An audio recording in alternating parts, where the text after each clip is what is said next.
Okay, I'm live. Sheesh.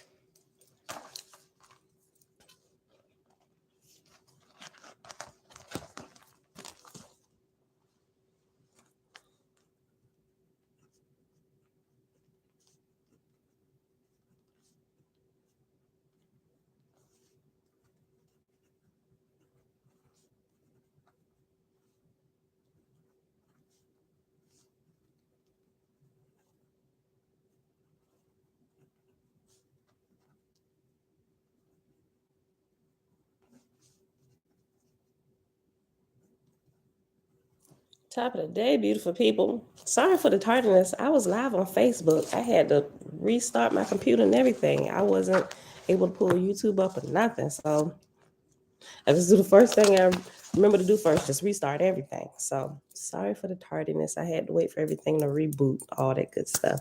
But anyway, happy Tuesday, beautiful people. It is November the 15th. 2022, day 264 of year 4, reading through the books of the Law and the Prophets. And of the 4-year consecutive day count, day 1283. Today we're picking back up in the book of Sathantes with chapter 14 or chapter XIV on page 28 in Oahspe. And then once we get finished with a couple chapters here, we'll probably read, but they real short, we'll probably read up to the end of 16, possibly 17, depending on how fast we move.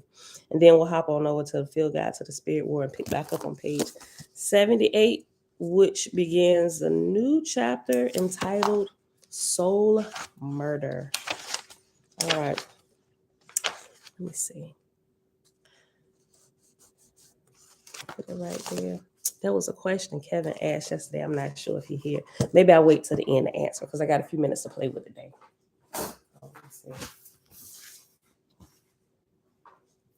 He asked something about cutting. I didn't see that until later when I went back and looked at all my comments and everything. But anyway, let's get started. Father, we thank you for providing for things ahead of time before it's even known that it'll be needed at a future time.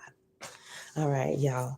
Anita, greetings. Shebrew, all praises to the Creator, Jehovah's children. Set apart, Ema Grand Rising, Vinay, greetings. Yahweh, Shalom. Tabitha, greetings. Dreadful Cosmon, rise and shine to the righteous gods and goddesses. Elijah, Grand Rising, beloved. Hannah, Grand Rising, sis. All right, y'all. I should have wet that. Hold on one second.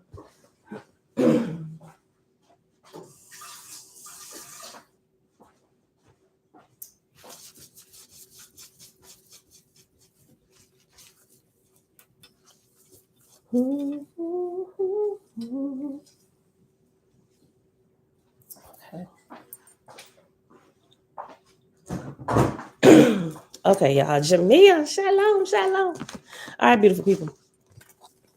Page 28, chapter 14, book of Sathantes, son of Jehovah, chapter XIV.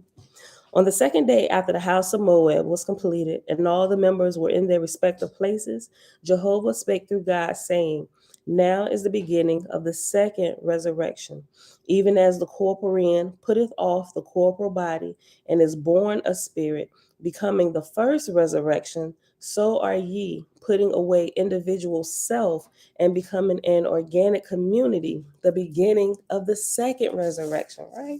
It's growing in levels. Go ahead and highlight that. I put an asterisk last time, so let me highlight it. Different colors, the difference between the first. So putting off, I'll read it again. Even as the corporean putteth off the corporal body and is born a spirit, becoming the first resurrection.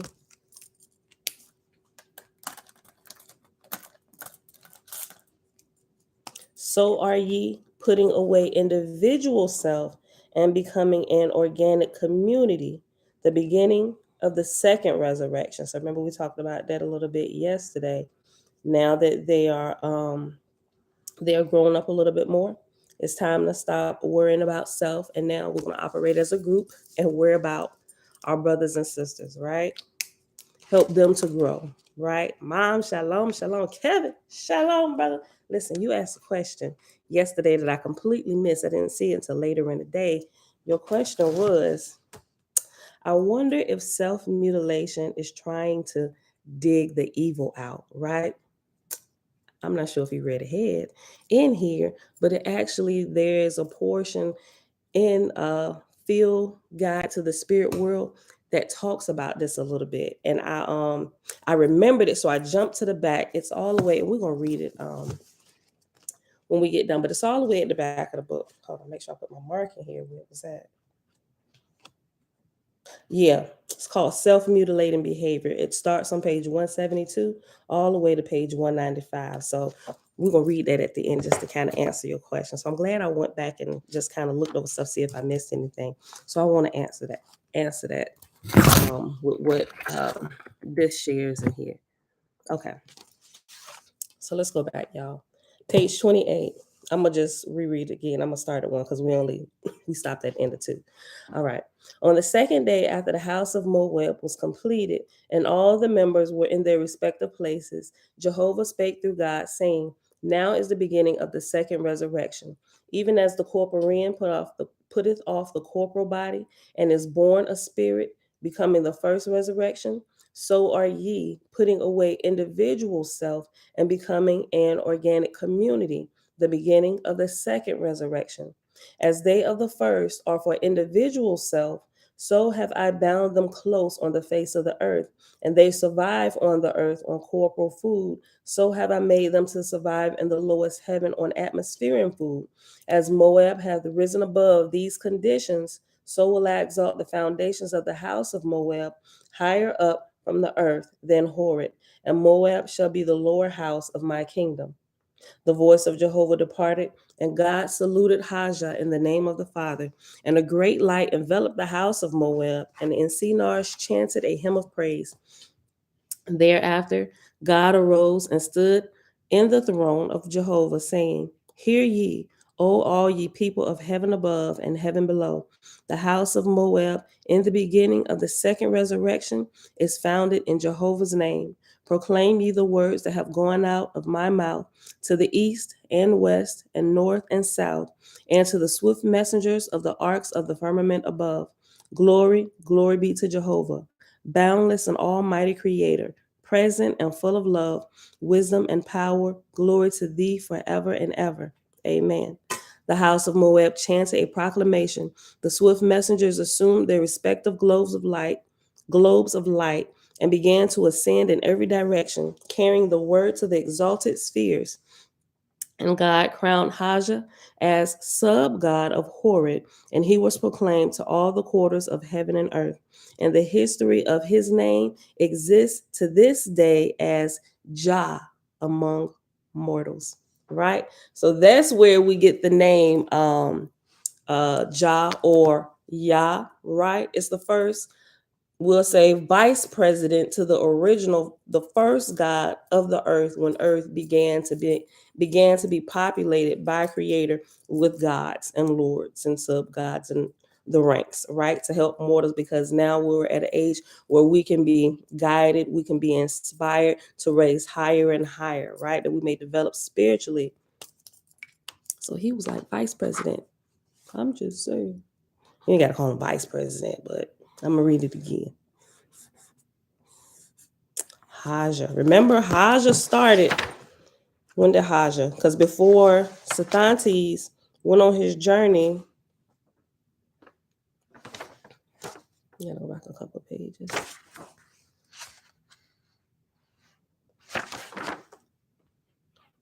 Jude Hills all the way back. Highest, which is to never mention oneself. Right, verse 23 in chapter 5 on page 21. Wait, nope, I'm sorry. You got to go back. That's not when he first mentioned his name. He's responding. Verse 20, and Hajah, an Ethiopian, was chosen. They were going through to see who qualified to stand in the place of Sathantes when he went on his journey of a year to visit the different continents on earth, right? And so you had to be of certain level, understanding, growth, love. And Haja at that time was chosen. Animalistic nature, peace. There you see him. Shalom, shalom. Okay, so it first begins to talk about Haja on page 20 and verse 20, chapter 5, right? Okay, and I'll read verse 8 again. And God crowned Haja as sub-god of Horeb, and he was proclaimed to all the quarters of heaven and earth, and the history of his name exists to this day as Jah amongst mortals, or Yah.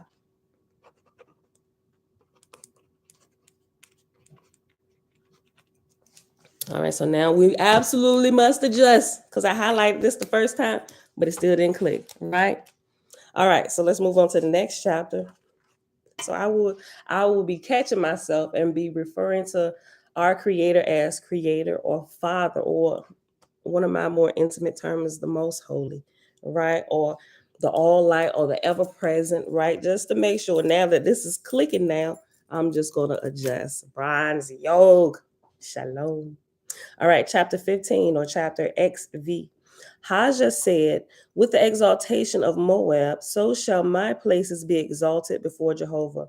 Let the enumerators of the communities of heaven send representatives before me, the communities of manufacturers who produce food and clothes for the Easians, the communities for hospitals and nurseries, the communities for education, the communities for training messengers, and all other communities. When the representatives came, according to the instructions of the marshals, and were before the throne, Haja said, the toilers shall not always be toilers. The physicians the physicians, not always runners after the sick. Whosoever is proficient will I exalt. He that can walk shall no longer crawl. Many are wise and strong, and some have passed beyond the boundary of self-desires for self's sake. A child may not have self-desires, but then it lacketh wisdom and strength. A full-grown man or woman may have wisdom and strength, but lack the abnegation of self. I will make every community a double from this time forth, and one shall be called Maga, and the other shall be called Minga. Maga shall be my promoted laborers who are being prepared for the second resurrection, and Maga's labor shall be in concert with Moab, the house of Jehovah. But Minga's labor shall be as heretofore, even with individual affairs and the organizing of new places for the delivered Ezians, who are the fruit of the lords and their kingdoms of the earth. Let my marshals select judges to carry out these my decrees in the name of Jehovah. Chapter 16, charity. Ooh, I like that pink hand waving. Hey, girl, hey. All right, y'all. Page 29. Chapter XVI, which is chapter 16. From the founding of Horeb until the installment of Haja was 130 years, and at that time the lower kingdom of heaven was fully organized according to the decree of Jehovah, and the kingdoms of the lords on earth were also fully established. And at that time the earth had passed into Hanshi, in the Etherian space, where dwell the Osirian Shrivars, to whom the swift messengers from God had reported the conditions of the earth's surface with the tablets of grade and ingrade of mortals. The Shrivas said, the earth hath not attained her fullness. The gases of her low regions must be purified to make more places for mortals. So it came to pass, there fell upon the earth by command of the Shrivas, by the will of Jehovah, fire and brimstone and iron and phosphorus, and the shower thereof reached into 5 divisions of the earth. But ere the fall thereof, God was apprised, and he apprised the lords, and they informed the Ashars, and they impressed such mortals as were in rapport with heavenly things, and the chosen marched away from the places of destruction, so that not one perished. That's still even true today, right? We will be warned of impending doom, so to speak, so we can move out the way. Even if it's, don't take that road today, go the other way. And then later on that day, we find out on the news a terrible accident has happened, and you would have found yourself right in the middle of that. Had you had kept going earlier today about that time, right? I've seen a lot of instances of that, or being somewhere like time to go. And I've literally been in places sometime and I'm not sure what happened. I've never seen it on the news, but it's like, put everything back, let's go, right? So I'm just learning how to be obedient, not just, but in those instances when I hear things like that and it's like gut feeling, I always go with that because my gut never leads me wrong, right? So, and it's a couple times I've been with the kids. I was like, but Mom, I will go to another store, but let's just go, right? And they'll be like, oh. And I'll be wanting to be like, oh. But I learned to trust that voice. It could have been, I don't know, it could have been running into somebody, one of my kids knocking something off, and somebody, I don't know, it could have been anything. But I learned how to follow that little nudging, right? Okay. Girl, you ain't opened your eyes good yet. You brush your teeth? Go brush your teeth and wash your face and come back and I'll put it in for you. Okay. I'm going to read verse 4 again. So it came to pass, there fell upon the earth by command of the Shrivas, by the will of Jehovah, fire and brimstone and iron and phosphorus, and the shower thereof reached into the 5 divisions of the earth. The air, the fall thereof, God was apprised, and he apprised the lords, and they informed the Ashars, and they impressed such mortals. Remember, the Ashars, or who we call guardian angels, right? And they informed the Ashars, and they impressed such mortals as were in rapport with heavenly things, meaning you in tune, you can hear. And they impressed such mortals as were in rapport with heavenly things, and the chosen marched away from the places of destruction, so that not one perished. But many of the Assuans were consumed in the fire. But God sent extra workmen and surgeons and physicians from heaven down to such spirits as were falling into forgetfulness and dissolution, and commanded that they be engrafted on the surviving Assuans for pity's sake. And this was accomplished through the lords of the earth and their servants, the Ashars. At the end of 200 years, God enumerated the people in the lower heaven, and there were, besides the spirits of the fetals, many of whom were doubtful as to everlasting life, 296 million souls. Of this number, there had been raised up to the grade of brides and bridegrooms to Jehovah more than 30 million, who were the first of the earth's production. And after more than 30 million, after million, it's reference number 10. And 10 at the bottom says 30 millions with an S at the end of million. All subsequent similar changes are not footnoted. See editor's note number 2. And it just kind of repeats the same all the way at the beginning where you have the editor's notes. And we read over that already. So if you want to go back and look, the editor's notes are on page 19 or XIX after the introduction. It's the very first page after the introduction. There you go. Are you trying to get up here or are you looking at something else?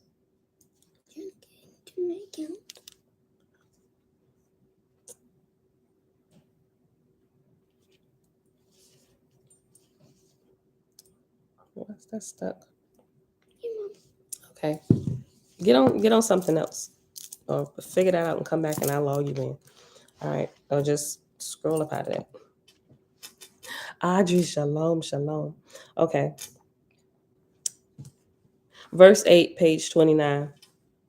Now was the 6th generation of the seed of the fallen angels delivered, and this was the fullness of earth bondage for them. God summoned the house of Moab for the revelations of Jehovah on the first day of the first year of Dan of Hanshi. And when they were thus assembled and had chanted to Jehovah appropriate anthems for the times past, all the light came upon God, and he said, Behold, the time of Dan of Hanshi is at hand. Ere 3 days pass by, the host from the Ethereal heavens will descend to accomplish the resurrection of my host to the regions whence they came 200 years ago. Some of my lords of the earth and my people of heaven proclaim my words unto them. Ye that people the earth with everlasting life, give ear. The harvest of the new year is ripened. It shall be gathered into the heavens above. Let my people rejoice, for the glory of deliverance is at hand. There awaiteth full hope and love in Osirian fields, hosts of angels and archangels to receive these, the first fruits of the new earth. Clothe them in quietness with rays of light. Make ready, for the Etherian gods and goddesses are setting sail in the regions above to come and deliver us.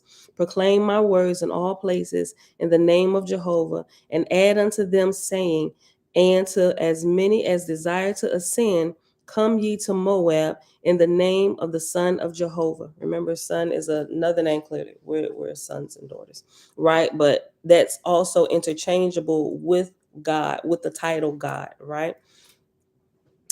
Clothe them in quietness and with rays of light. Make ready, for Etherian gods and goddesses are setting sail in the regions above to come and deliver us. And this can kind of be looked at as like rapture. I just remember this from the other day when one of our sisters was in here, and she actually emailed me. And she's pretty nice, but she was still here, but she wasn't able to comment anymore because of being timed out. She wasn't blocked, but it was just kind of holding her from posting anything else. So she emailed me or whatever, and she was pretty nice. It seems like she's like in that path, like to where we kind of pass through. It seems like she's open to listen, ask a couple questions, and so I'm like, okay. So if she come back in, don't mess with her. Let her ask questions. And that was I forget the name. Forgive me if you already here, just hanging out in the background.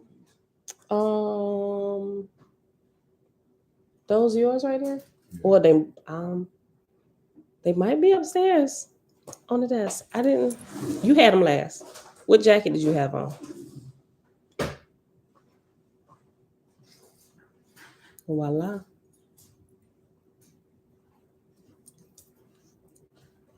Are they in there? That was just your zipper. Oh, sweet. Okay.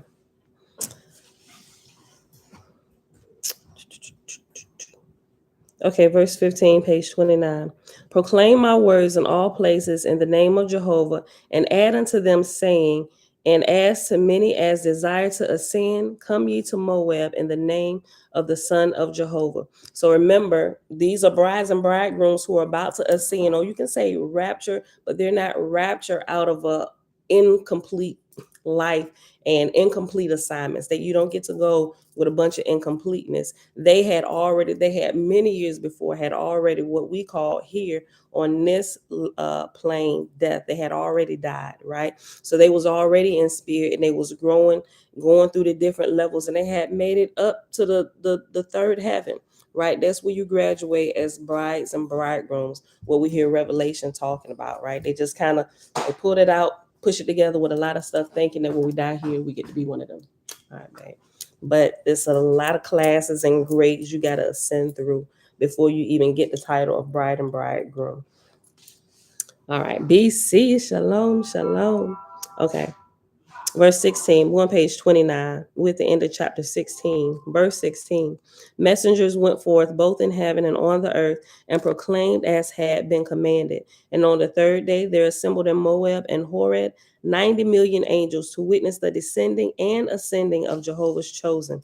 And the archangels of Hanshi sent 100,000 gods and goddesses to keep guard, and goddesses to guard Moab and Horeb around about, to dispel and keep away the clouds and sunshine, so as to add glory to the scene. All right, we'll read one more chapter because it's only 10 verses. We'll read chapter 17. Chapter 17, or chapter XVII, if you're using an electronic version and you can only see Roman numerals. Okay. The Lewis came before God. Remember the Lewis, Looo apostrophe is. It didn't give us, we didn't get into that yet, right? This is the first time we see the Lewis, if I remember. Make sure I'm mixing it up with the last reading. I think this is the first time we see the Lewis, right? But it's going to get into oh yeah, right here. Yeah, they're the masters of generations. Those are the one, you hold the rank and the title of Lewis for, was it 200 years? Did I get that correct? I think that's right? But the master of generations, and you have to be in that particular position for that many years, because as master of generations is just that you're literally watching mortals from generation to generation, following families and seeing what happens, right? And Lewis's are the ones that kind of pass down prophecies to the Ashars, your guardian angels, to speak based on what has been and the pattern, the family you were born into, the state of the mother, the state of the father while the child is in the womb, and not just while the child is in the womb, but the state that the parents were in before the child was even conceived, during the pregnancy. Like all of these things play into what this child will be, right? So that's what the Lewis do. They're masters of generations, and it goes back at least, I think, 6 generations. It takes at least 6 generations to produce a product, produce a person with the ability to hear the voice of the Father. And it's like everything, like you can hear, you're not like dumb spiritually. It takes 6 generations. It's gonna get into that, but let's just read chapter 17. Verse 1. The Lewis came before God, and having organized themselves into one community so as to make it lawful to speak in Moab, they appointed Gawasa to speak on the behalf of the community. Gawasa said, "Hear me, O God, in the name of Jehovah. Thou hast ordained me according to the custom of heaven to be a master of generations with mortals, and yet one generation is incomplete. Wherefore I have come before thee. This day I have been summoned by Jehovah through thy messengers, saying, to as many as desire to enter. Hold on, I'm getting tongue tied. I'm going to start verse 2 over. Hear me, O God, in the name of Jehovah. Thou hast ordained me to the custom of heaven to be a master of generations with mortals, and yet one generation is incomplete. Wherefore I have come before thee. This day I have been summoned by Jehovah through thy messengers, saying, to as many as desire to enter the next resurrection, come, for the time of harvest is at hand. Thus said God, Son of Jehovah, behold, now another generation do I desire to dwell on earth. God said, the places of heaven are open to all. If thou wouldest ascend now, do even so. If thou wilt tarry one generation, then thou shalt tarry 200 years, for of such period will be the next harvest. Gawasa said, in Jehovah's name, let my brethren pass before thee in judgment. God said, Jehovah's will be done. Gawasa withdrew and told his brethren what was said, and presently they came in and passed in judgment before God. God said, thou hast said, let me pass in judgment before thee. Hear me then, for this is my judgment. If thou ascend with thy work incomplete, thou wilt be the unhappiest of men. Remain therefore, for a greater glory is within thy reach. The Lewis passed to the left, signifying their determination to tarry yet 200 years more with mortals. After the Lewis came, others desiring to be adjudged by God, and to all who had incomplete work, God said, remain, and they remained. Besides these were 70,000 Etherians eligible to ascend, who volunteered to remain with mortals another 200 years. Amongst these were the 5 lords and Haja, and 400 messengers belonging to Horeb, and 700 women in Fetal in the western division of Horeb under Waga, Lord of Waga. And after under Waga is reference number 11. And 11 at the bottom says under Waga, and then in brackets it has Lord of Waga, to whereas at the top it doesn't have the brackets, right? So remember, the divisions of the earth, they were named after actual angels who were once mortal beings like we are, right? So Waga, which is also called Pan, was a person, and the division of the land that he had charge of was named after him. Waga, Pan, same thing like Israel do, named portion of land after it, right? It's not just a place, but it's also a people. All right, so we'll pause right here at the end of chapter 17. All right. Whew, right at 29 minutes. Okay, so let me hold on. A rapture is a one-time event, but resurrection of brides and bridegrooms happen all the time when it is appropriate, right? I agree with that statement. I agree with that, right? It's a continual resurrection. Yeah, so yeah, I get, yeah. Just because the word rapture has been thrown around so much in Christianity and all kinds of movies left behind and all this stuff is made is, yeah, I like the way you put that, right? But I guess it can still kind of be looked at lack of. But it's like you said, eligible. Those who are eligible to ascend at this time, right? Because there could be one, but you can't go, not because you've been bad or something, or you ain't worship Jesus or confess him or some of that false doctrine that's been taught throughout the millennia. But it's because you're not ready, right? You have not attained to that level. It's just like here, we see it. You can't pass to the next grade until you're ready, right? And some people do pass to the next grade, but it's only so far you can get. Like some places, they will just keep passing you, but ultimately, you're going to run into a test, right? And then you're going to be found out. That's just the way it works, right? Those who want to climb the mountain, when they attain to the foot, you don't have to. I knocked it down. When you can attain to the foot, you will find the means and the strength and the wisdom to attain to the top. Let me just read it word for word, because I be screwing that all up. Hold on. That's in the Chamber of Prophecy. Hold on. Merit. Did I pull my thing out? Let me just look it up in the table of contents. Because I want to read it. It's the same thing. It's the same thing here. What has been will be. It just gets better. Page 564.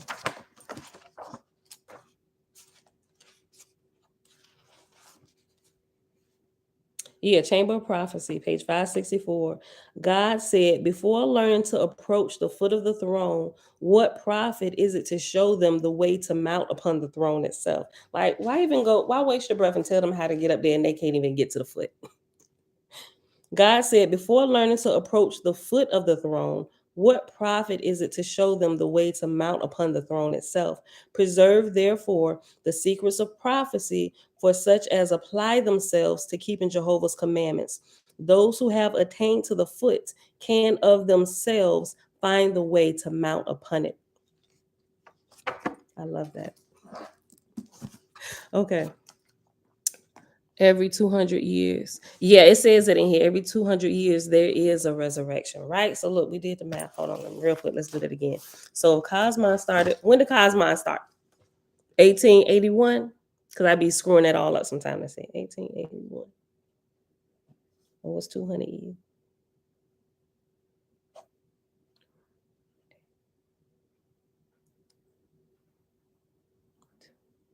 What? Wait, did I do that right?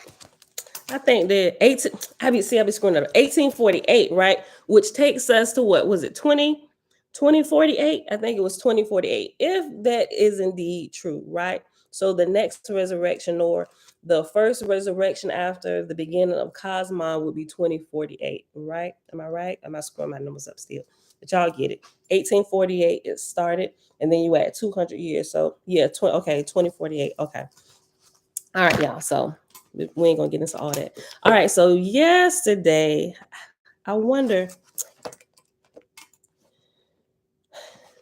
Let me ask y'all. Okay, so Kevin asked a question. I was going to save it to after, but I'll let y'all answer this, or I'll let y'all choose. Okay, so Kevin asked yesterday. I wonder if after we was just about done reading the portion from the Field Guide to the Spirit World, he said, I wonder if self mutilation is trying to dig the evil out. So do y'all want me to read the answer to that now, or wait till we read some of chapter 4? You want to, because I don't know, I feel like it might be kind of completing or finishing up yesterday, but we're going to get to it. There's a chapter where it talks about it. But I just want to, do y'all want to, because everybody was like, well, yeah, that's a good question. So I figured I asked y'all want to hear like the answer to what this says? Read it? Okay. All right.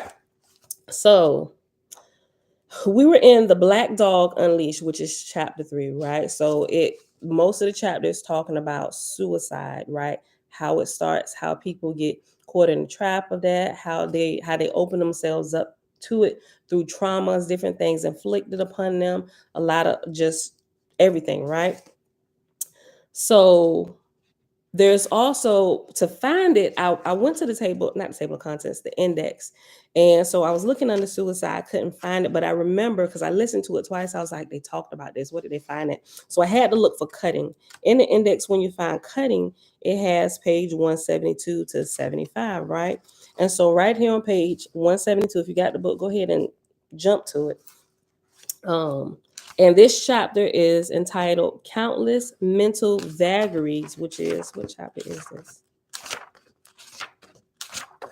Chapter 7. Let me write this down.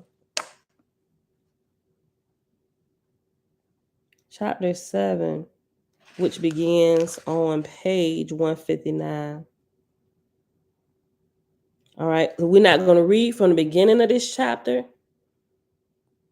Read Kevin answer one time. Okay. We're not going to read the whole chapter, but I just want to kind of jump to where it kind of starts mentioning this, right? Okay, so we're going to get to it in, all right, so let's get to it. On page 172,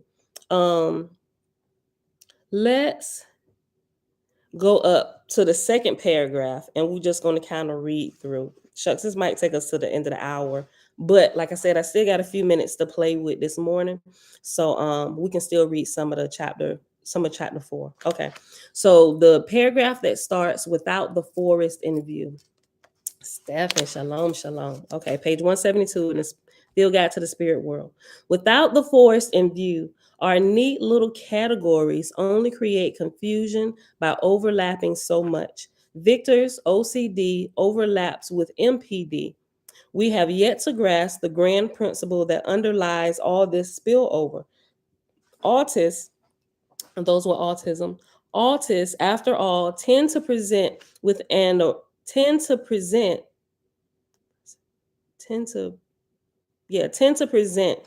array of disorders: MPD, OCD, anxiety, depression, post-traumatic stress disorder, even bipolarism. What is the radical, the one root that connects them all?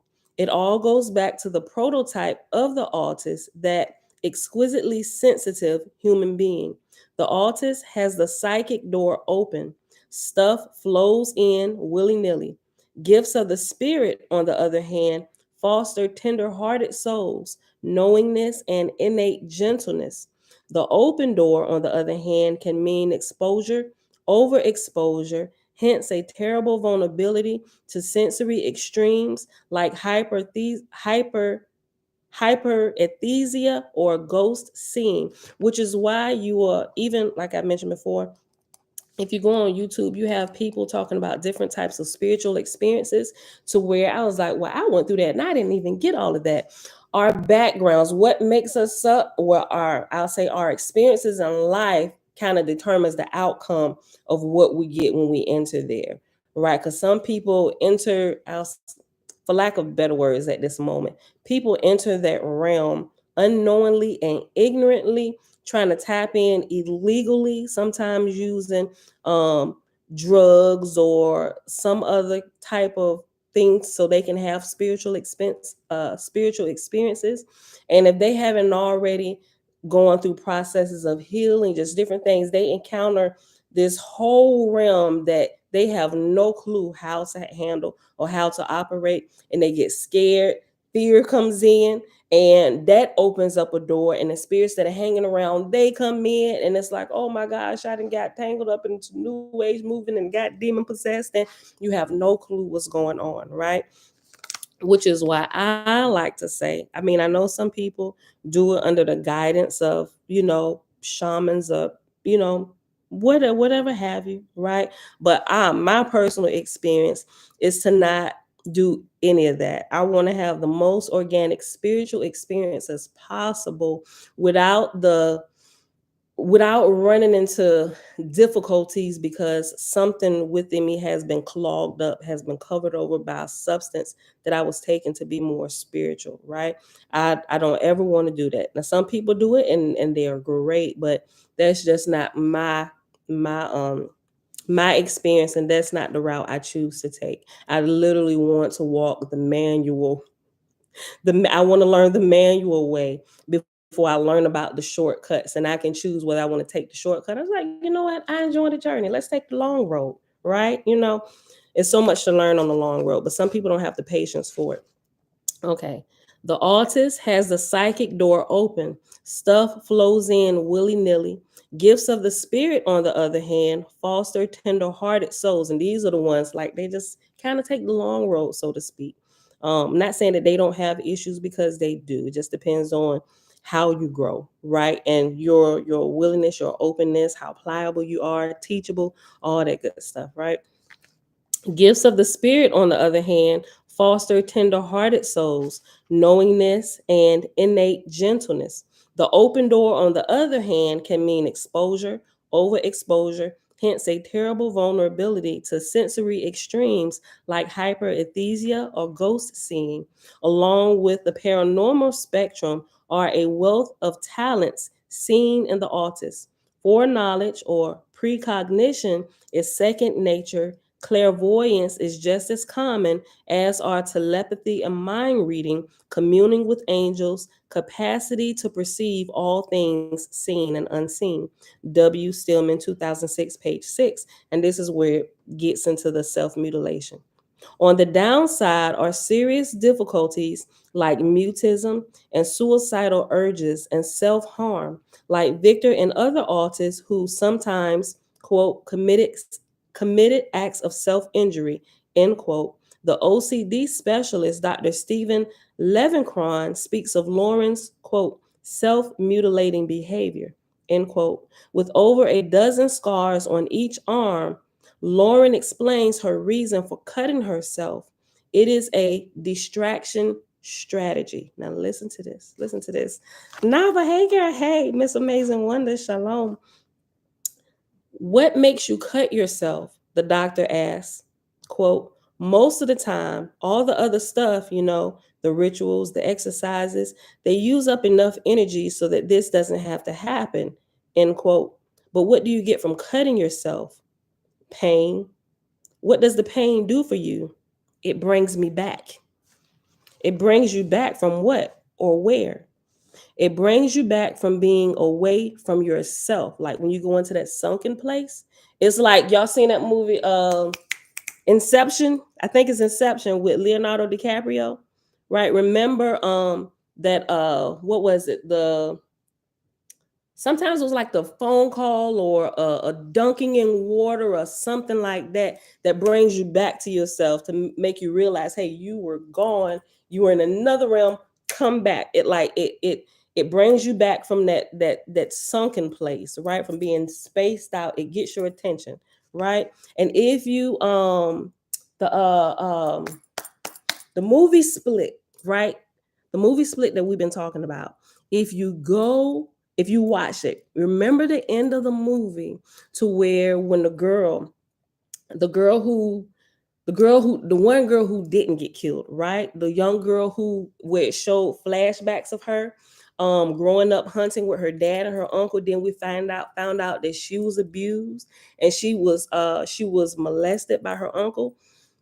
That girl right there, towards the end, when she was kind of like broken free and she had got into the room and got into that computer where one of the multiples from Kevin had been typing out and recording all the other multiples when they would come through his body. There were different files on each multiple, right? That room she was in. On the table where the beast had finally arisen, which was one of the multiples, right? And he had superhuman, supernatural strength, and he was a cannibal. He ate the other two girls. Yeah, you got to watch it. Remember, on that paper, y'all remember that piece of paper that she found on the desk, and it said, "Say his name," and it gave the real guy, Kevin middle name, last name, wrote it out. One of the multiples, when it was their turn, when they was in the body, and that was the one who was sending all the email messages to the psychiatrist, like, doctor, I forget the doctor's name, we need help us, we need you now. But every time the doctor would call, and when she finally showed up or he come to the office, one of the other multiples had taken over Kevin's body, just to kind of, oh no, I was just having a moment, and I just kind of worked through it, and I'm okay now. But that was one of the other multiples that was crying out, because it's weird. Kevin had 24 identities in him. You might as well say he had legions of angels. Remember the demoniac from the Gospels who was cutting himself? They were like Kevin said. He said, I wonder, in Kevin's exact words, he said, I wonder if self-mutilation is trying to dig the evil out, right? So just to go back to this, that what one of the multiples had written on the paper, by calling his name, it's one of those bringing him back, bring me back, right? Because we only saw Kevin, the real person that was inside of that body, we only saw him a couple times. And when he came through, when he was himself again, before they start taking over, he was like, is that doctor such and such? What happened to her? Did I do that? And she was like, yes. And he said, well, is it still, and he gave a date, is it still, and this is not the date, is it still January the 14th, 2014? And she just looked at him like, no. And that was the last thing he remembered, that particular date. But he had been so far gone into the sunken place, and you would see, like, some of the things we're learning through here, and some of the terminology, they haven't split. Like, if you haven't really paid attention to it, go back and watch it again. Listen to what the doctors are saying, what he's saying when the different multiples are showing up. He said, I fear that I'm losing time. And losing time meaning you go into the sunken place. It's Friday one day, but when you come to yourself again, it's 3 Fridays ahead of time. And you in the next month, like, what? Where was I at? And now you found out you got people locked in chambers. Like, where did these people come from? And this is Kevin, like, what is going on here? And when Kevin showed up, because he showed up after the beast, when the beast had taken over, this was the debut of the beast. He finally showed up like he was a monster. And this is something that the physician was talking about. She said, the mind is very powerful. You literally are what you believe you are.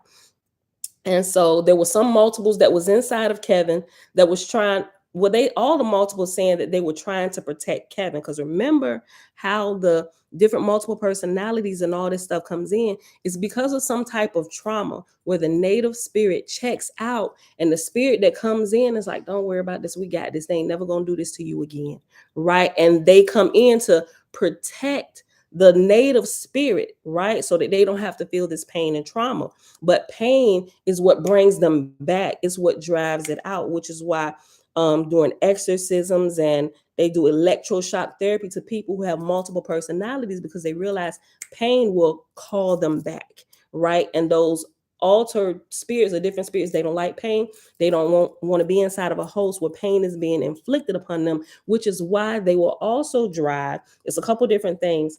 Some of the people, they're literally trying to cut the evil out themselves. And some of the spirits, if they're taking over, they're literally trying to drive the people to take their life so that they can get out the body. It's you have to be careful when diagnosing this stuff to see what is what here, right? Okay, so look, let me go back. What makes you cut yourself? On page 172 in the Field Guide to the Spirit Realm. What makes you cut yourself? The doctor asked. Most of the time, all the other stuff, the rituals, the exercises, they use up enough energy so that this doesn't have to happen. But what do you get from cutting yourself? Pain. What does the pain do for you? It brings me back. It brings you back from what or where? It brings you back from being away from yourself. When I feel like I'm going to lose myself, there is no other way I can explain it. I feel myself drifting away from myself, and the pain brings me back. Levincron, 1991, page 50. And also in the movie, one of the altars wrote, say his name, Kevin, middle name, last name. Look, I was watching it last night, and that was the first time I had actually paid attention to it, and I read it out loud. I'm like, oh shoot, because I felt something. I was like, listen, you better not be him. I was like, forget that I didn't say that name out loud. And John, I was like, don't say that name out loud. That's why I didn't say the middle name and last name. I might be overdoing it or whatever, but I had to see the end of this and what was happening. So, but if you watch it, I'm not in the habit of repeating some stuff out loud. Um, but I don't know, it could have just been my guardian angel or something, whatever. But I surely felt the presence. I'm like, yeah, we're not about to do this. Okay, so not to scare y'all, but just just don't say the name. But anyway, he wrote say his name and gave the name because that was also a way to bring the native spirit whose name was Kevin back. And when she said it the first time, it stopped the beast because the beast was about to attack her, and it snapped him back. It brought Kevin to the forefront. It moved all the altars out of the way, brought the native spirit back to the forefront, and the way she said his name, it brought pain, right? And pain snapped him out of it, because this is amazing how they did this. I'm like, they really understand this and put it in movies to where we just look at it and we don't get it.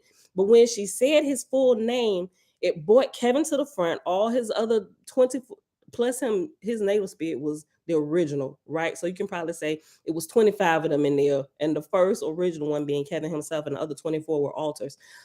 It brought Kevin to the forefront. When it brought Kevin to the forefront, he had a flashback of pain of his mother beating him, and she called his name, Kevin, such and such and such, get out here, right? And she had a stick and she would hit him and she would beat him. So that's like the pain point bringing him back. I'm like, oh my gosh, they put this in a movie. And so I came back and I looked this up again where Kevin, look, this is crazy. Kevin, but it's Kevin Sears, right? Look, Kevin, listen, all right. I came back and look at what Kevin had said, and I read through this again. I was like, yo, they put that in there, though, the whole pain point and everything. So let me read this again. I'm gonna keep going. Listen, let me go back up. On the downside are serious difficulties like mutism and suicidal urges and self harm, like Victor and the other autists who sometimes, quote, committed acts of self injury, end quote. The OCD specialist, Dr. Stephen Levenkron, speaks of Lauren's, quote, self mutilating behavior, end quote. With over a dozen scars on each arm, Lauren explains her reason for cutting herself. It's a distraction strategy. And also, you will notice the girl who actually lived through the end, towards the end, you could see that she also, because it shows, and this, they don't say this, but you will have to really understand what's happening. Yes, you're right, BC, snapping them in and out of abeyance, right? Hold on. Yeah, hold on, let me go back. Right, Elijah, he said, oh, BC, yes, me and my son, yes, it does. I haven't pulled it back up. Hold on, let me go back. The screen just jumped. BC said, I still ain't watched it. Isn't it connected to Mr. Glass and Unbreakable? Yes, it is, but we have not put it back on. Remember when I was first talking about Split, I was getting the names of the movies mixed up. I was saying the one with Samuel L. Jackson. The one with Samuel L. Jackson is Glass, which also has Kevin in that movie as well. And they're all locked into an insane asylum. Samuel L. Jackson is the one who had bones like glass. Like he's just be breaking all over the place, right? So, but yes, it is connected, but I gotta go probably before the week is out. I'm going to watch that and I'm gonna put it together. But yes, it is connected. Elijah said, it still blows my mind finding out all of this, and it makes sense. It does. BC said, it's interesting how many suicidal people say they want to escape. Maybe the spirit feels trapped in the flesh, right? Because sometimes it is the native person talking, and sometimes, which we can't decipher a lot of times, it's the spirit that's taking over trying to get out. But we're fooled because they're using the native person's voice and faculties. Right. So you have to be you really have to be, I'm gonna just say like trained in this field. And even if you're not like school trained, you have to be like spiritually trained, or you have to be so close to the Father where your discernment is amped up, and you can notice the differences and what's going on. So it at least drive you to ask the father questions. What in the world is going on with this child or this or whatever, right? Listen, Kimball Mack, shalom, shalom. Is this the same for people who obsessively tattoo themselves? It could be. It could be. It absolutely could be, right? BC said snapping in and out of a band. So yeah, oh, there are. I gotta look because there are a couple documentaries on people who have tattooed their entire body, including their face. And it's one that I saw. It's been a while, but they started talking about why they began to tattoo themselves. They were literally trying to cover themselves up, and they not necessarily enjoy, but they would get bigger and bigger tattoos and cover over tattoos when they run out of space because that pain. I gotta find that. I see the face of that person. I'm gonna try to find that. But they start talking a little bit about their personal life and some of their traumas and stuff. But that's a good question. I completely forgot about that.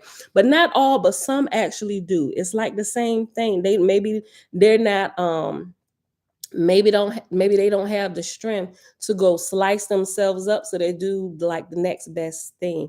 Maybe they'll just get tattoo artists and stuff to do that, right? Oh, but back to what I was saying about the girl who had been molested, the one that lived to the end.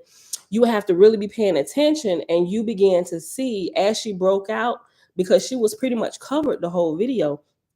But as her arms began to be exposed and up here and her stomach, you start seeing these markings all over her body, like somebody was counting days, right? That's what it looked like to me, right? And it had to be done with something thin. I would say a razor. And it almost looks like somebody, you know how people are in jail and every day they're counting down. So you got 1, 2, 3, 4, 5. 1, 2. That's what that looks like all over her body. And so I would say, based on what I saw and observed about the movie, I want to say each of those cuts represented a time that her uncle molested her. And her father had a heart attack and died. So there was no protection from this particular beast. But it also goes to speak to whereas even still through the midst of all of this, even though she was withdrawn, oh, snap. Oh, snap. I just thought about something. Wait a minute. Listen. Look, okay, we're going to finish reading this, but I just thought about something about this where it says the pain brings you back. Towards the end of the movie, where the beast was actually there behind like these bars, couldn't get to her. And he could get to her, but she had the shotgun. And so the beast, this is the first time you hear the beast talk. And he began to say things to her. And then he said, she did shoot him one time. And he was bleeding through the mouth, and he was looking at her, and he began to notice the marks on her body. And he said, "You're different." He said, you're not like the others," talking about the other girls in there. These are high school girls. He said, "You're not like the others." He said, "You are pure." And so it just clicked while I was talking about this with the cutting, because of the trauma she was raised in. And mind you, she always went on hunting expeditions with her father and her despicable uncle, but her father never knew because her uncle threatened to lie on her, right? So she never, even though she wanted to tell her dad what his brother was doing to her. But that never happened. And her father, and he loved her, took her hunting, showed her how to use the gun and everything. And then it came upon the time to where after the father had he had went away, I forget, doesn't show where he at, but he wasn't there, but she was with the uncle, and the uncle had just molested her, and she went and got the gun. Now they don't show the molestation, they just kind of show scenes where you would think, oh my God, what he about to do to that baby, and it goes to something else. She picks up the gun and she literally about to take his life. I'm like, girl, I'm like, do it. I'm like, Father, I know that ain't the way what I'm learning now. We should be. I was like, but I would have pulled the trigger. Right? Because you ain't gonna do this to me no more. And my daddy ain't here to protect me. And my daddy told me how to use this big. I'm gonna come take another step. Right? Listen, but she didn't kill him. The uncle snatched the gun away. And he said, "What are you doing? You could have killed me." I'm like, and she should have. I'm yelling at the TV. Listen. So what happened was when the bee said, "You're not like the rest, you're pure." Now remember, she had all the makings. Everything was right for an alter multiple personalities to overtake her body. But now it just clicked. It didn't, because every time she got multiple marks all over her body, right? Which brought her back from that place of just going away. And you could see throughout the movie, she would have spaced out moments like, "Hey, are you there?" Like the girls would joke like, why do we have to bring her? Why is she here? Right? But because she never allowed herself to go fully away from herself, the cuttings brought her back, right? I just completely got that while saying this. Listen, hunting as a child, seeing death, definitely leaves a mark. Those children who never seen an animal pass freak out when they do. The child tells the truth, they do, right? Okay, listen, let's finish this. Okay. But what do you get from cutting yourself? Pain. What does the pain do for you? It brings me back. It brings you back from what or where? It brings you back from being away from yourself. When I feel like I'm going to lose my mind, there is no other way I can explain it. I feel myself drifting away from myself, and the pain brings me back. Levenkron, 1991, page 50. I became more aware of cutting when I found out that two of my neighbors, both young men, were cutters. How rare could this be? I wondered. When I hit the books, the first thing I noticed about cutting and self mutilation is that it knows no bounds, no territory. Cutters inhabit almost every psychiatric domain: OCD, MPD, possession, depression, and after depression, there's an asterisk, and the asterisk at the bottom says, like the news story about a 14-year-old suicide who had been on depression medication, the Ohio ninth grader was a cutter. Okay, so go back up. When I hit the books, the first thing I noticed about cutting and self mutilation is that it knows no bounds, no territory. Cutters inhabit almost every psychiatric domain: OCD, MPD, possession, depression, bipolarism, ACD, Satanism, and even Christian sex, SECTS, Christian sex, that go in for self flagellation and mortification of the flesh. So here again is a world of overlap begging for a comprehensive view. It was a bit of a shock, though, when Major David Morehouse began cutting himself. In his stunning and highly recommended book, Psychic Warrior, I might have to get this, see if they got an audible for this. In his stunning, and let me read the whole thing so y'all can get his name just in case y'all want to get it. It was a bit of a shock, though, when Major David Morehouse began cutting himself. In his stunning and highly recommended book, Psychic Warrior, this decorated officer tells his own story with great candor: how his helmet was hit by a bullet, how the resulting ACSs made him a perfect candidate for the government's secret experiments in remote viewing and psychic espionage. Remember, we read over this, right?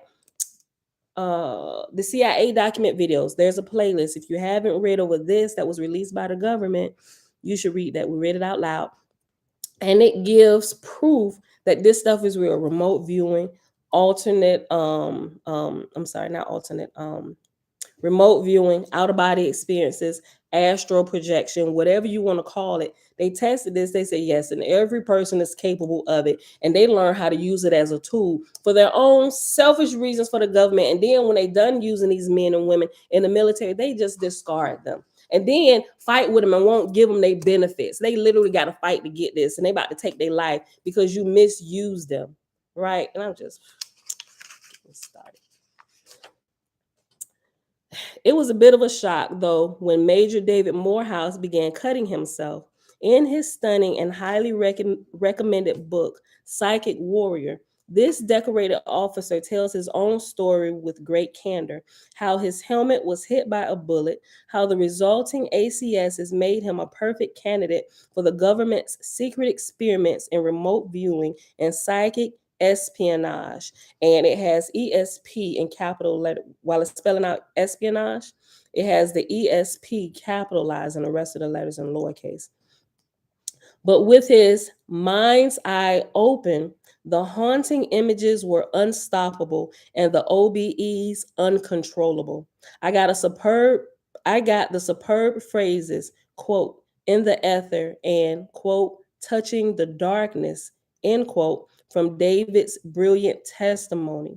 These were nightmares and depression. So remember, we are to develop these things, what people would call gifts, right? But the Father created us to develop into these things, right? But that's a lifelong process at a slowed rate, because when the military does this, like boom, we give you a week course, we show you how to do this to where the growth is organic, and the Father teaches you this and helps you test things throughout the course of life.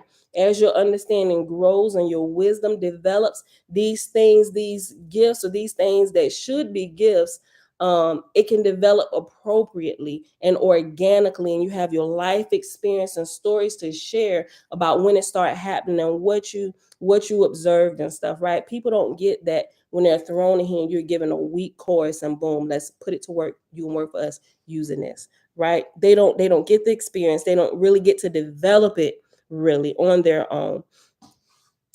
Right, exactly, Bronze. And the gifts aren't for you personally. They are to help others, right? They are to help others.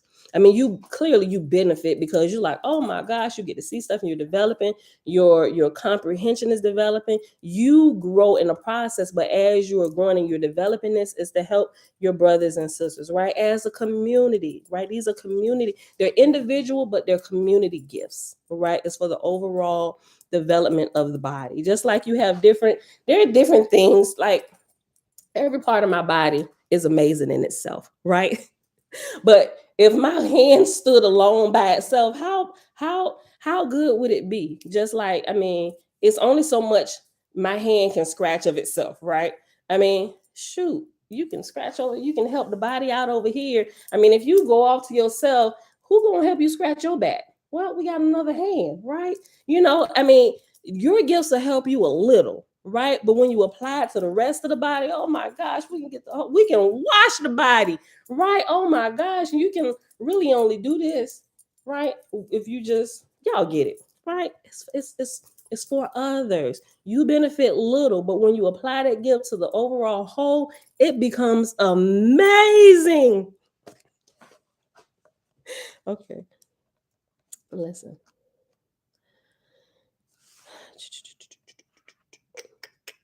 Okay, but we're on page 173. But with his, quote, mind's eye open, end quote, or his third eye open, the haunting images were unstoppable and the OBEs uncontrollable. I got the superb phrases, quote, in the ether, end quote, and, quote, touching the darkness, end quote, from David's brilliant testimony. There were nightmares and depression.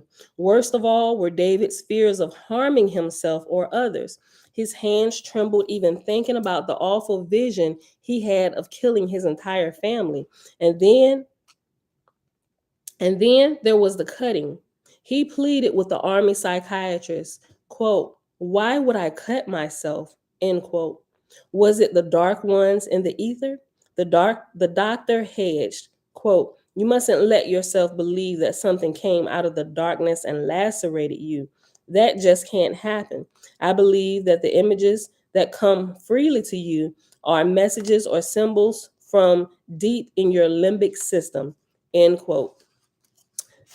Morehouse, 1998, page 511, page 272 to page 274. Now, this right here, this is what a lot of psychiatrists, especially if they're not in tune with the spiritual realm, they clearly know something is happening, but they really do believe there's just coming buried deep down into, we need to just walk you through these things in your life just to help you sort it out. Yeah, they found out this was wrong. They even show this in the movie Split when the doctor said, the beast doesn't exist. It's just, this is a character you created to protect yourself, and It's so, if that's the way you believe you'll be protected, and it's okay to believe that, but don't believe it's this real thing that's going to take over you, because it would not be. It would just be you trying to act this out. This is your own fictional character, right? Until she met the beast, and the beast squeezed the living daylights out of her body. When I say the beast squeezed the living daylights, like all the living life daylights, she went night night. She died. I mean, it's not funny, but I'm like, oh, I bet you wish at that look when she. Y'all gotta watch it. Go watch it. I'm gonna leave the doc alone. But they do. They believe. They don't really believe this. They really just think it's all in your imagination. You're welcome, Tabitha. Thanks for your platform, Sister Pam. I learned about this OBE in this generation. I only read about it in Oahspe with those. Really, you never experienced it, yo. It's crazy, but it's amazing. But yeah, look into it. People got all different kinds of experiences, and the ones that tend to teeter on the dark side, it gives me an indication that there has been trauma, hurt or something somewhere, or they're trying to access. They trying to be like the dude in the New Testament where he going and he's like, oh, you can do what? Can I? Let me get this gift too. How much I need to pay you for this? And them boys running out there naked, screaming and hollering, right? You're like, that ain't growing organic, and that you ain't gonna get it organically. You're gonna get a whole different type of result if you try to acquire this way, right? And so I'm like, walk closely to the Father while this is developing, right? Okay, look. There were nightmares and depression. Worst of all were David's fears of harming himself or others, his hands trembling even thinking about the awful vision he had of killing his entire family. And then there was the cutting. He pleaded with the army psychiatrist, quote, why would I cut myself? End quote. Was it the dark ones in the ether? The doctor hedged. You mustn't let yourself believe that something came out of the darkness and lacerated you. That just can't happen. I believe that the images that come freely to you are messages or symbols from deep in your limbic system. End quote. Morehouse, 1998, page 511, page 272 to 274. And so it's back to the almighty brain for the answers, at least according to David's doctor and all her comrades in orthodox psychiatry. The cutters themselves, though, no different. The super multiple Jenny, for instance, knows it is the dark ones, starting with her alter Wanola, quote, who did things to Jenny, burned her and cut her, but people thought Jenny did it to herself, end quote. Spencer, 1989, page 218. Cutting is not unusual in MPD or multiple personality disorder. One of Cameron W.'s alters, quote, found the X-acto knife and slash, made 3 deep gashes in my right arm, end quote. West, 1999, page 162. Quote, every time I hurt myself, end quote, averred Beverly R., another multiple. Quote, it was always very quiet and methodical. I know now it was one of my inside people hurting me, end quote. Susan A. also cut herself. She comments on her changing attitude towards such, quote, self-destructive activities, end quote, upon meeting other multiples and seeing, quote, their self-inflicted wounds, end quote. Wow.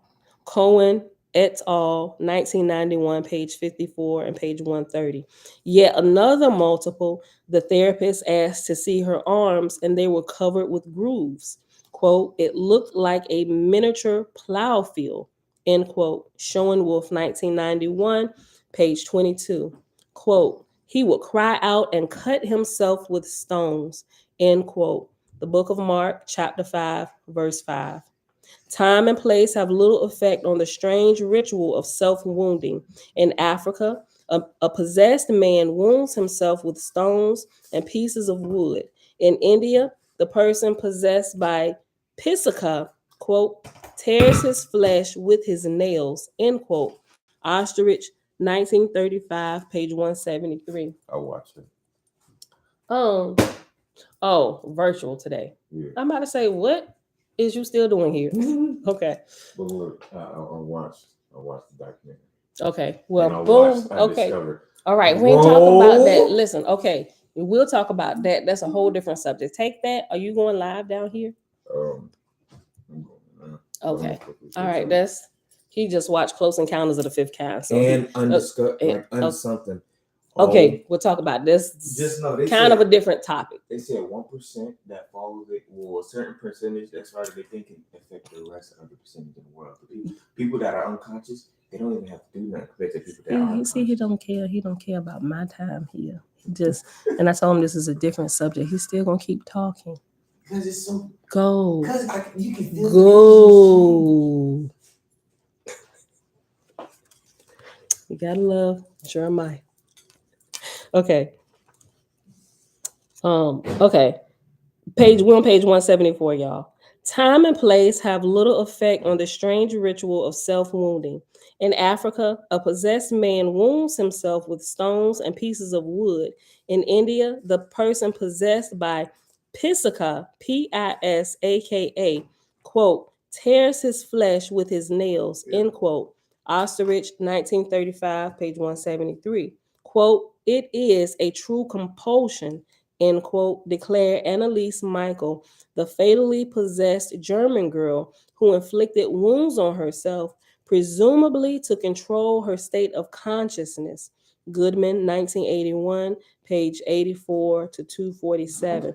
Y'all, the more this I read and understand about this, like my heart really goes out to people who they throw into insane asylums and just try to give them medicine just to dumb. Look, we ain't got time for all that. Like my heart, like I really want to weep. And these people are crying out. It's like how is that any different from being kidnapped and being thrown in a dungeon and screaming out and nobody can hear you crying? And you're right there under the house.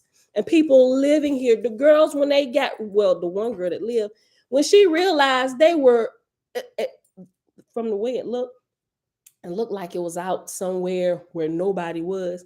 But they all this time, they were under the zoo, right? Which I can understand. You hear the animals, even if you heard the screams or whatever, it's at the zoo, you got animals and stuff, and it's down under. He was an employee there. It's like, man, I'm like, people are really trapped in a prison and all these people around, and nobody can hear them screaming, right? And people see, it's like you see clues. I'm like, man, what is that? That's odd. And just keep on going about their business.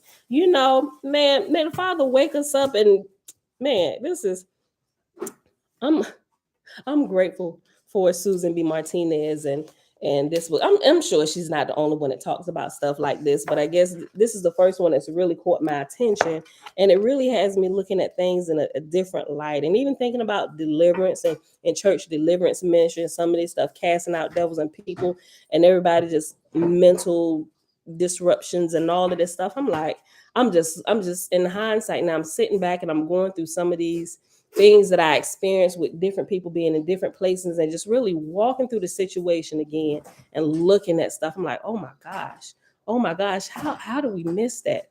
And it's just, this is mind blowing to me. But let me finish reading this. I'm gonna read this to the end of page 175. We had an hour, 18 minutes. Like I said, I got some time to play with today.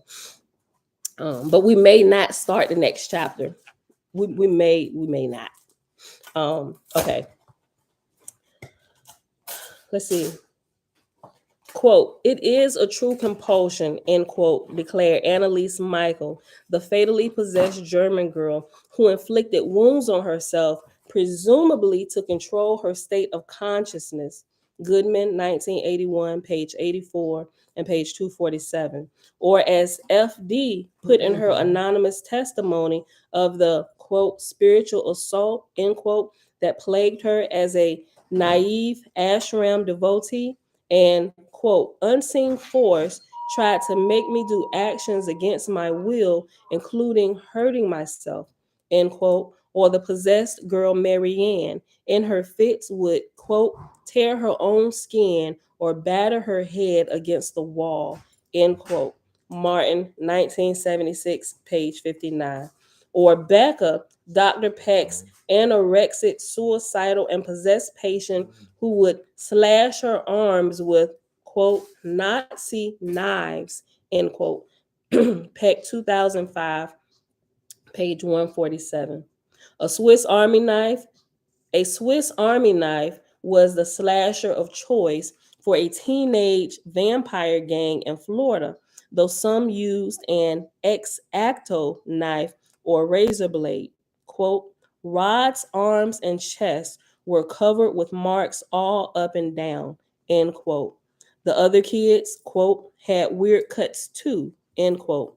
One of the girls, Heather, quote, in her peculiar dream world, would position the edge of the blade on her inner arm and slice, end quote. Had she been, quote, taken over, end quote. Another member, Janine, during one of this gang's cutting rituals, quote, felt like she was someone else. It was as if she was on the ceiling looking down at the scene, end quote. Clearly an OBE.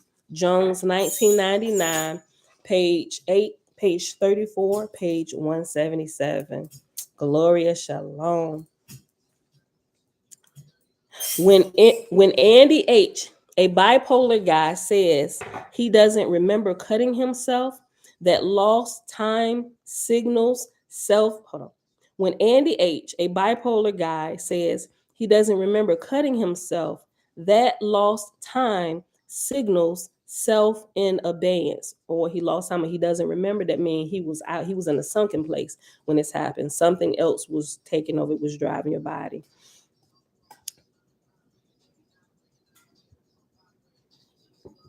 Jamia said, have they not found out how to help them fully? They don't want to talk about it for real. They still want to push medicine. Some people do.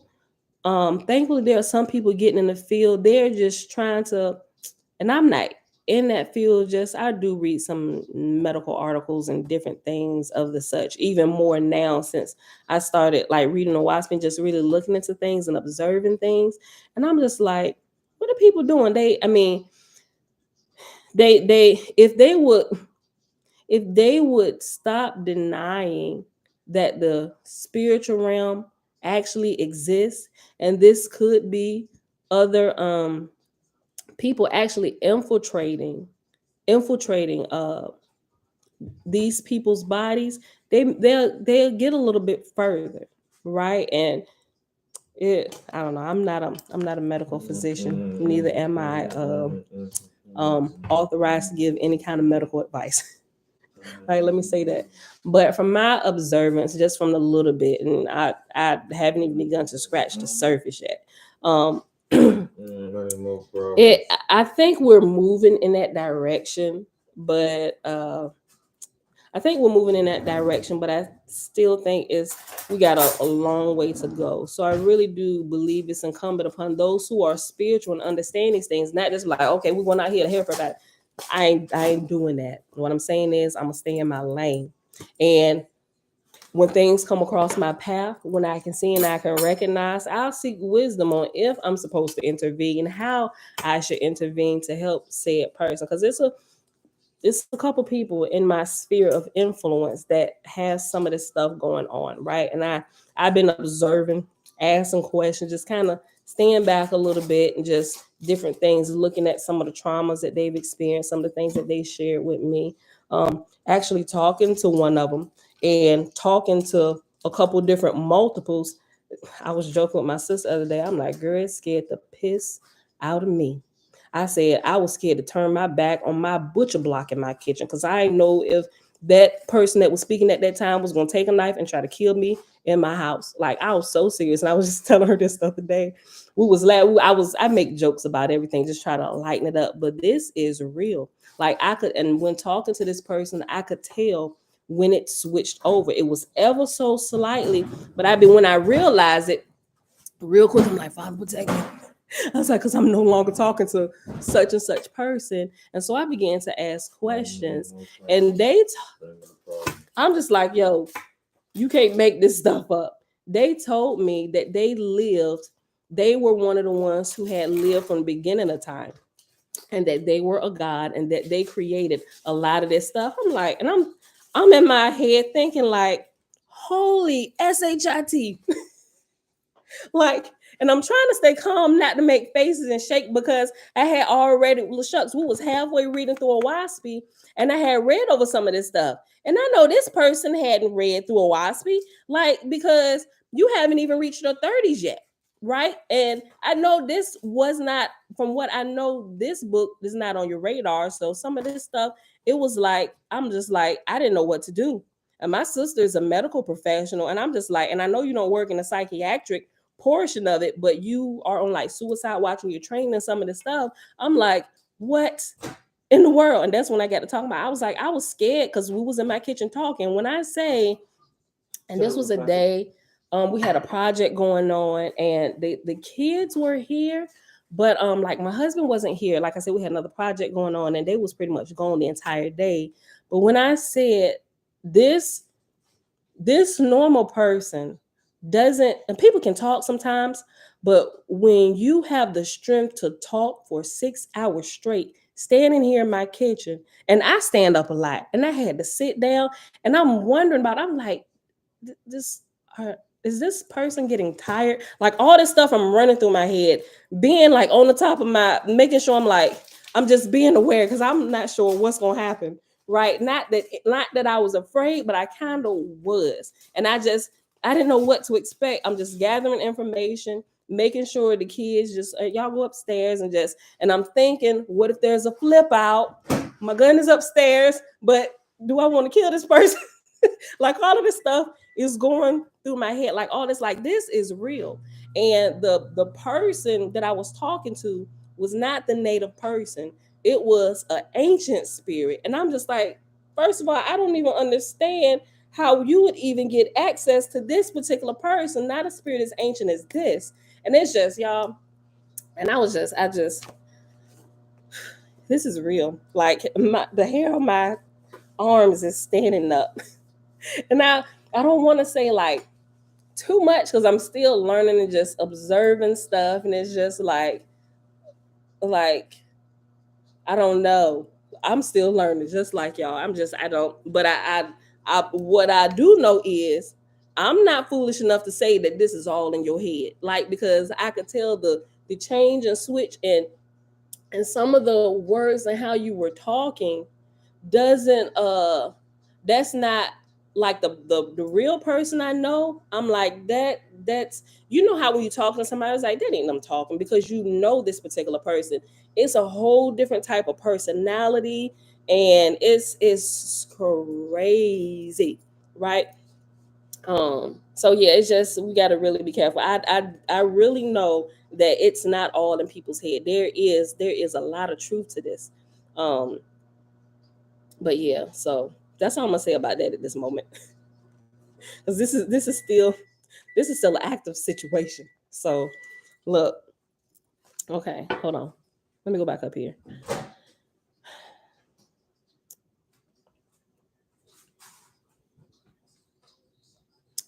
Okay, let's go to the bottom of page 174. It was still kind of in that paragraph.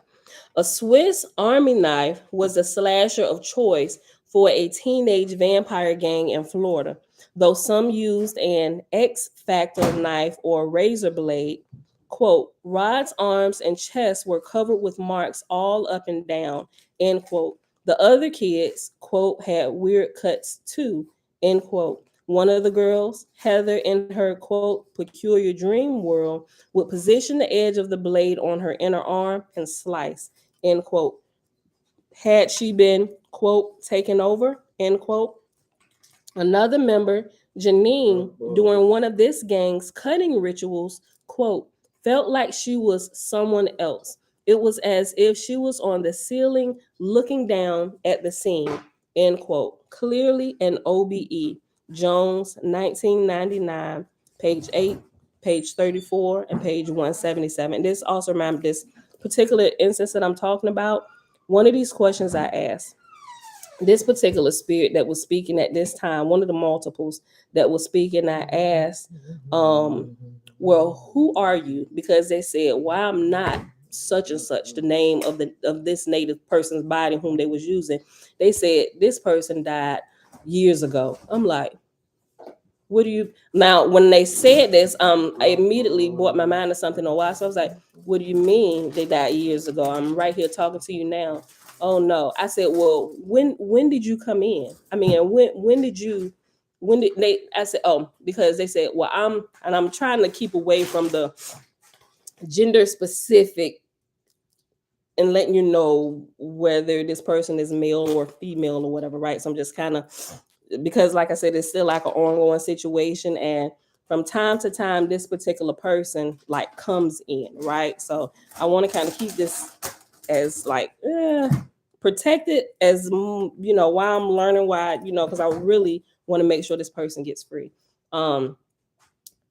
They said they came in, this is crazy, y'all, because this was before I had even got this book, because this person had was taken to a facility, but before the facility there was a trauma that had happened to this person, and the native person had an out of body experience and was watching the scene. There was a real trauma situation, of a trauma violence situation that happened where this began to happen. They said it was that point where the native person died and they took over the body, right? And I'm just like, I'm sitting here and I'm like, I'm thinking to myself, when I said I was scared, but I wasn't scared, but I was scared low key. I'm like, this is a real horror movie taking place like right now. Like, and I'm just like, who do I tell? Who do I share this with? It's like trying to, because it's, I don't know.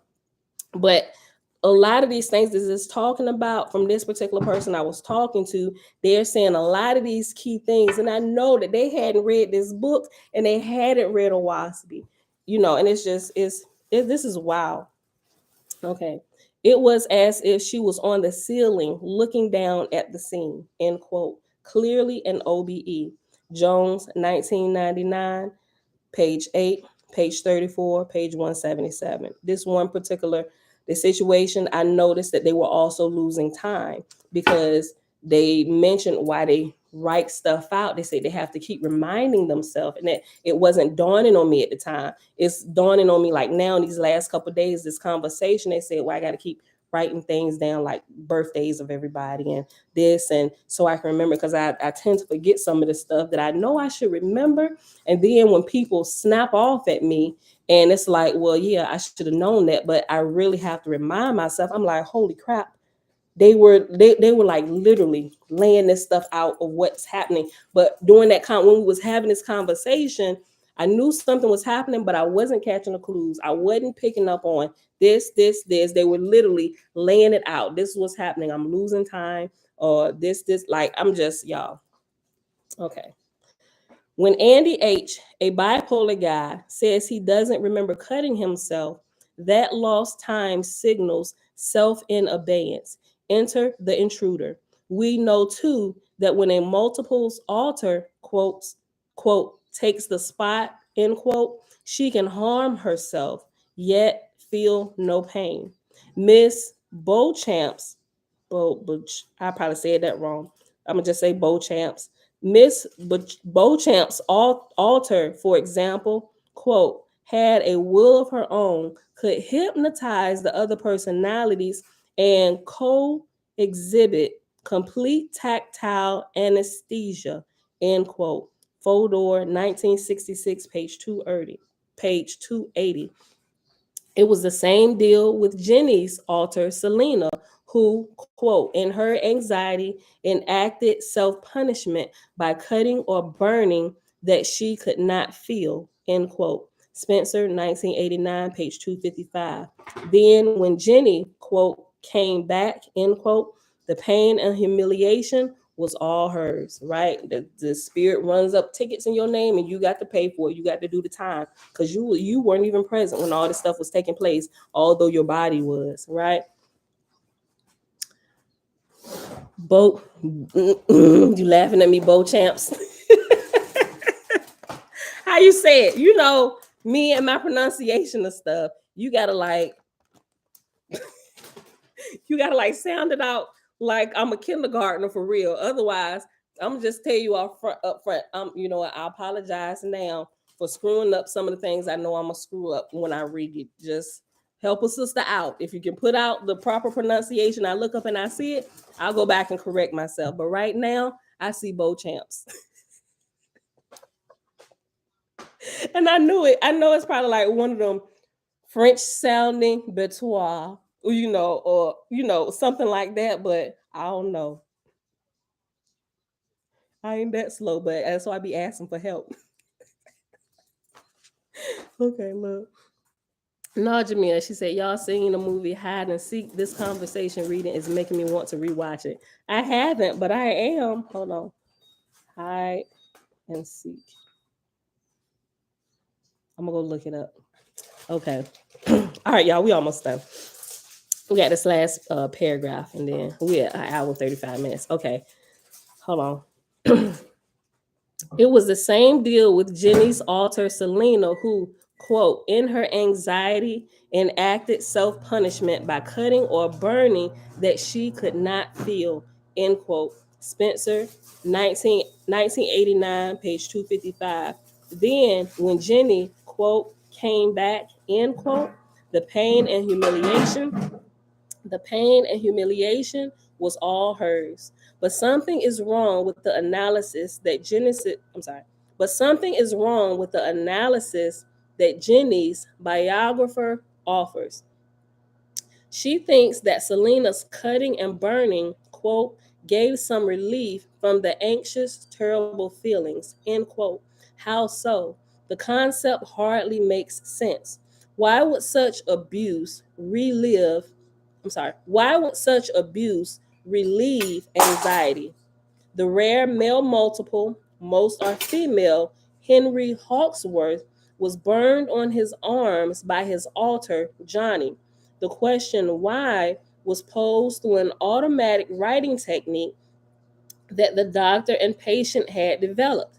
The answer came that the burns were met, quote, to provide a constant reminder of his, Johnny's, existence. The burns were visible signs of his presence and his power, end quote. Hawksworth, 1977, page 29 and page 106.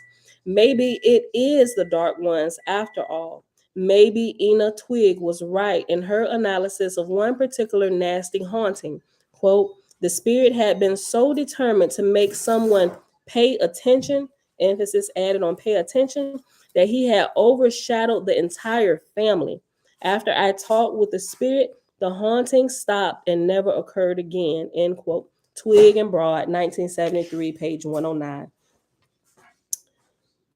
Oh, wait, let me finish this. I didn't realize this was still going on about Johnny. So let me finish this. I thought that was the end of it. It's still talking about this alter Johnny. On page 176, Henry Hawksworth disliked his alter Johnny.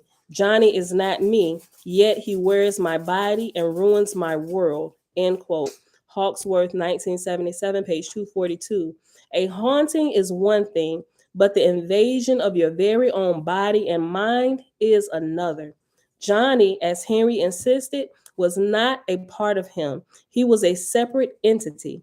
He was a separate identity. Now, the psychiatric profession may have finally recognized MPD, but they still don't understand it. Kind of answering your question a little bit, Jamia, up here where you said, have they not found out how to help them fully, right? A haunting is one thing, but the invasion of your very own body and mind is another.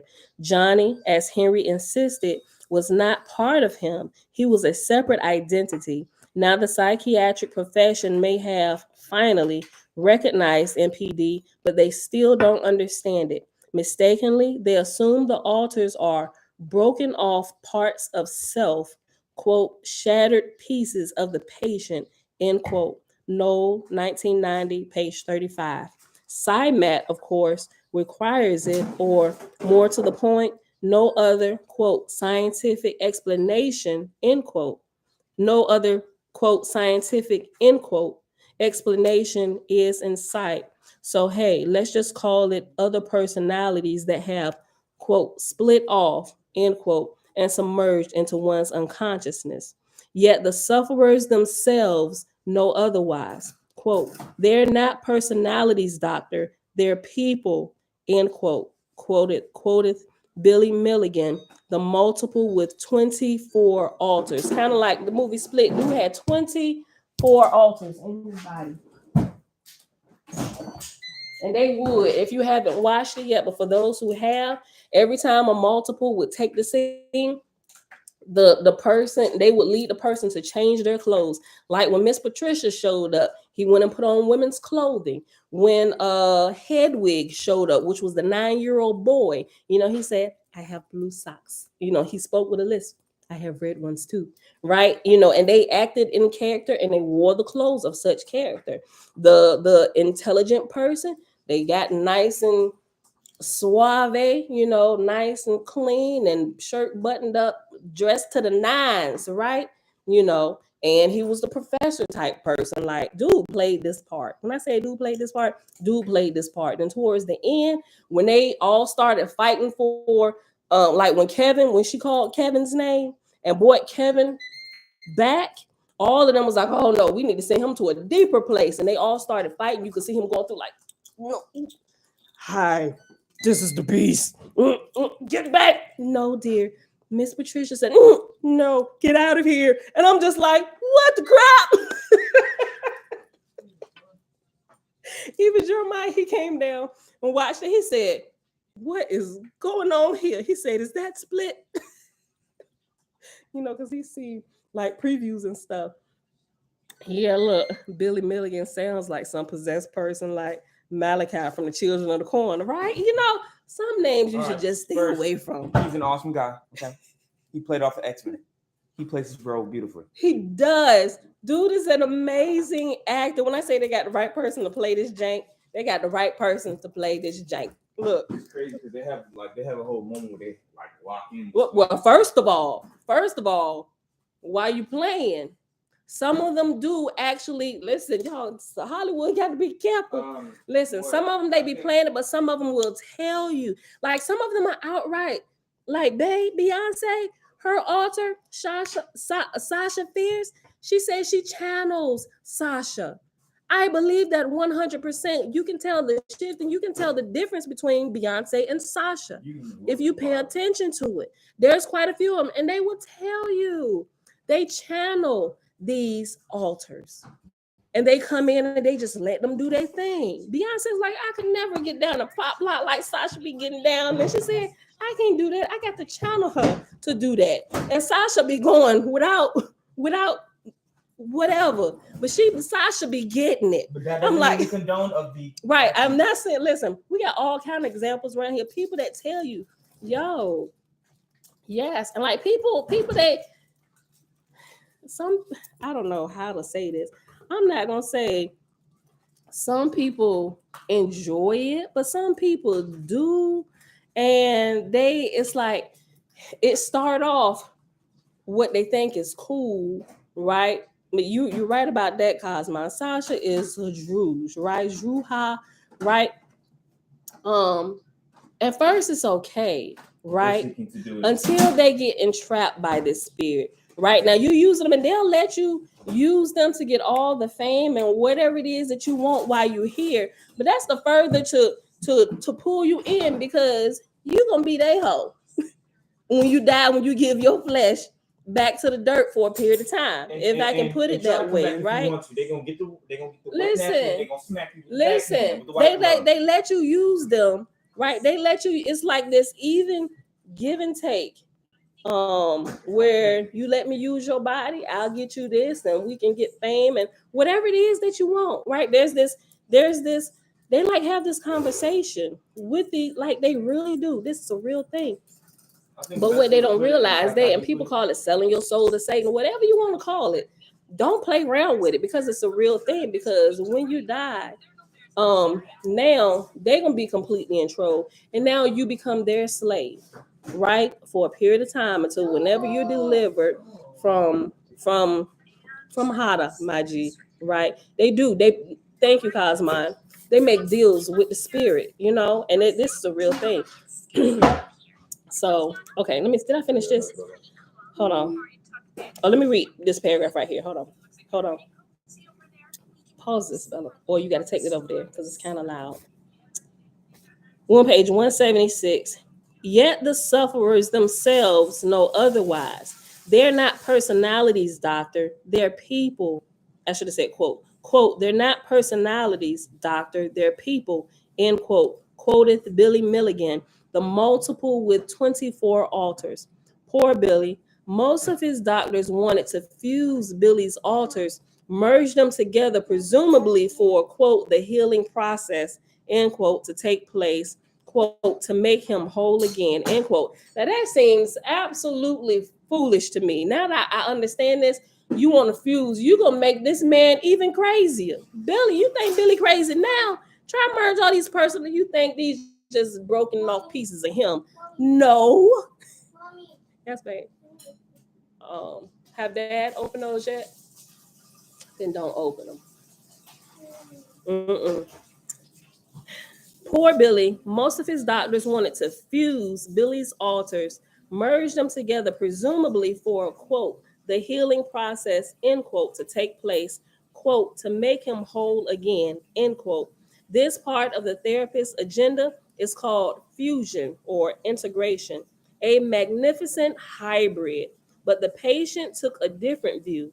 Quote, why do you have to fuse them with me? Why can't you get rid of them? End quote. Like, I'm with the patient. Don't try and make us one. Get rid of them all together. I'm sick of them. It was funny because they can literally hear this. All you have to do is find a way to have a certain vibration to mess with their atoms, to literally get rid of said spirits. But they don't do that because one day we'll fork up a whole lot of money. I'm going to be honest. It is very What you mean easy. they gonna? It is extremely easy to get rid of spirits inside of your soul. With science, spiritually, to actually hone it and do it yourself, okay, it's a little bit more harder because that needs mastery. But let's say if it's an actual device doing it, it's not that hard. They have that technology, but they don't want to do it because, man, that's going to be out of our money. Wait, why are you walking around? What are you doing with that? The veil that we've portrayed is going to back in the block. Over everybody, and it's not. And our game is up. They're gonna try to make this game last as long as possible. They're gonna die. They're gonna live, breathe, and preach this to the day they die. They're not giving up, even though they see loss is in clear view. Okay, I don't disagree with a lot of what Jeremiah said. Hold on. Listen, I don't disagree with some of the stuff he said about what, Pootie, what you trying to do? You what? What? You hungry? Oh, Jeremiah, what you making you? I just got done. All right, can you give us something real quick while I finish this up? What time? I have no idea. I don't know if I'm late right now. Boy, listen. That's what I come in, to be honest. They're in the start, so I'm not gonna be like lately. I'm probably gonna be like, yeah, like a misdiagnosis. Listen, Prince called you J Light. He said, teach you J Light. Look, thank you so much. But it is now. I let him talk doing that because I still haven't given y'all the what I want to share with y'all about this whole man. Because we had an issue with Jeremiah some years ago, and we don't want to talk about this yet. That's a very uncomfortable subject. Which is why, like, we had our own. But as I began to look at stuff, I'm like, how could something like this happen, right? But I started thinking about like going back early in school, with different things, the kids picking on him, joking him about his head and stuff, and he has the perfect head. I had the shoes, the clothes I used to right. Yeah, so the people, when he would get a haircut, James would give him a Caesar and everything, just kind of keep his hair under control and everything. But kids would joke him, which we didn't know, we didn't understand at the time. So he would get really upset with his dad when he would take him to get a haircut. And James like, well, pull yourself together. You get a haircut, you're going to walk around here looking crazy, right? But we didn't understand he was dealing with some of the bullying and stuff that was happening with him. Jeremiah, do me a favor. Open up. What do you want, Bella? She don't even want that. She wants to cook. Oh, that's what. Listen, I told you that. Yeah, that's when you started whining. Ask Dad. Call Dad. Call Dad. He gonna tell you, yeah. No, he already left out. He already left out. Well, go call him. He said yes to anything you say anyway. You ask. Go ahead and ask. Listen, but also, see, we didn't realize a lot of that stuff was going on with him in school. Just kind of give you a snippet, but not really get into the story, because I think I'll be able to tell y'all the whole story as we get through here. But even sitting back looking at some of this stuff, I could, and listening to different music like Eminem, the vibrations and stuff coming from that, the lyrics from Eminem, just like a lot of stuff, because he was already resonating on some of those lower levels. So that music that hit on those levels don't help, right? And so we were still kind of ignorant, and just like a lot of different things we're trying to figure out. Bella, stop it. He calling to ask Dad now. Go ahead. Go ask Dad on the phone. Yeah, can you go get these cookies? She's calling first and interrupt them all. Can she get some of these cookies? She want to know if she can have a couple cookies. Yeah, she's ruining them on the video. Yeah. They're crying for nothing. Go ahead. I'm gonna tell her to shut up. Right, go ahead. Get 3. Take it over there. But we didn't realize a lot of this stuff because he would talk to us. But sometimes you know how children try and come talk to you. He was a little bit older. They'll try and come talk to you, but they don't just come out. A lot of times they hope by osmosis you can pick it up. And we could tell something's wrong, but it's like, well, what's happening? Oh, well, nothing. Forget it. You know, we just like, well, okay. But we knew something was happening because the behavior started changing a little bit and just different things. And then constantly putting the headphones on his head and just listening to this music that's vibrating on that lower frequency. We also realized different things that would happen. Just different things. Like I said, I'll share the full story. Started coming in, different thoughts coming into him. And that's when I began to get really scared. I'm like, okay, something is happening. It's possible it could get out of control, right? And he was like holding all this stuff inwardly, not really like dealing with it. And having these sayings that make me feel like, okay, you're thinking about that this is not a good place for you to be, like you were a mistake coming here. Like, so I was started looking into things and, just really trying to listen more. But it all came to a head at one particular point. And that's when this particular instance happened where we saw like his face change. Like this was, and what happened was that caused all this to happen. My nephew, the scientist nephew that I be talking about sometimes, he's active duty now. But there was an instance where they had a friend who, a female who was being abused at home, right? So they try to be counselors to their friends and stuff, but she ran away from home. My nephew helped her, not help her run away from home, but he was trying to talk her out of running away. He had kind of said a little bit to us, but not really giving us details. But he was trying to talk her out of running away. And because he couldn't talk her out of running away, he chose to run away with her to make sure she would stay safe. He's the naive type. Not naive. He has a really good heart, because this little tiny girl, this high school, what grade was this? 9th grade? He was 9th grade. He was 11, you was 9. Yeah. Yeah. So all of this happened. It was like a whole big mess, and the authorities got involved. It's like, how did we get here? Right. And it's like we try to tell them, it's like, and I know this kind of sound horrible to say sometimes, but sometimes you have to like tell your children you can't help everybody. Although that's our heart to, we should want to help everybody, but some things, especially when it comes to other families, it really gets kind of messy. And if there's an abuse situation, like all of this stuff, so it was like it was a mess. But what happened, because we was afraid, because we didn't know, he'd never done anything like this before, like running away, like we don't know. But as when it happened, I'm like, okay, where are they at? Where could they be? Like, we were out looking for them. And I'm sitting and thinking, I'm just thinking back through the day. I'm like, this. He came back in, like literally running through my head, like, Pam, you should have caught that.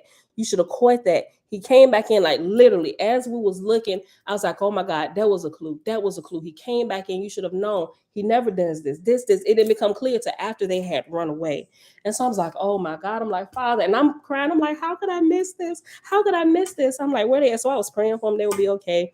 And Jeremiah was upset, because him and Aaron is like brothers. They like this. They still are. He's just active duty right now. Jeremiah's. But so he was concerned for Aaron because Aaron, they all have this like overly giving heart, and he didn't know if something had happened to him. We hadn't heard from him. They hadn't been to school. And we started tracking, doing our investigation, and we found little things. And like they definitely were here. Like we was like literally out there like search dogs and stuff. And we was finding clues. They definitely went here. This comes from my house. This is the kid stuff. Why did they take this? So just they was gathering supplies to go because the girl, she was, like I said, it was a sensitive situation. She said, she allegedly she was being abused. I'm not really going to get into that, but anyway, what happened?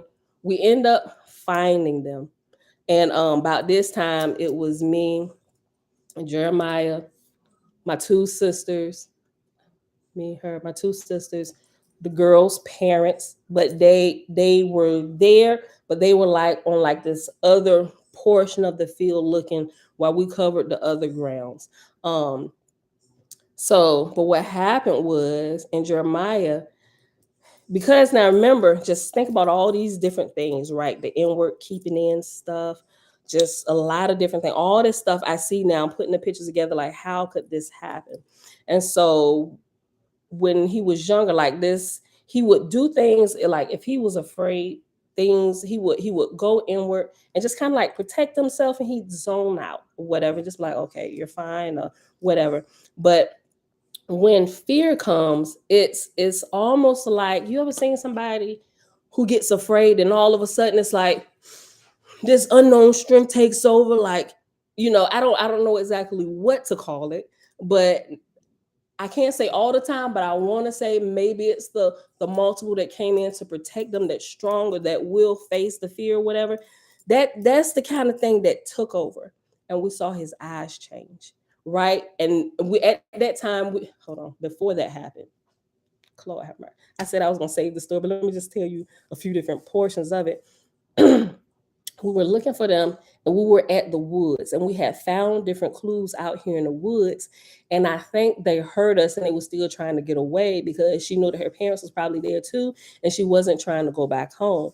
And so with calling the authorities, like we had alerted them, the parents had already alerted them, and they said they were out looking. We don't know, right? So who sits at home when your child is missing and not go look and just let other people? So that's what we just joined in, because our nephew was a part of this as well, and we're looking for him.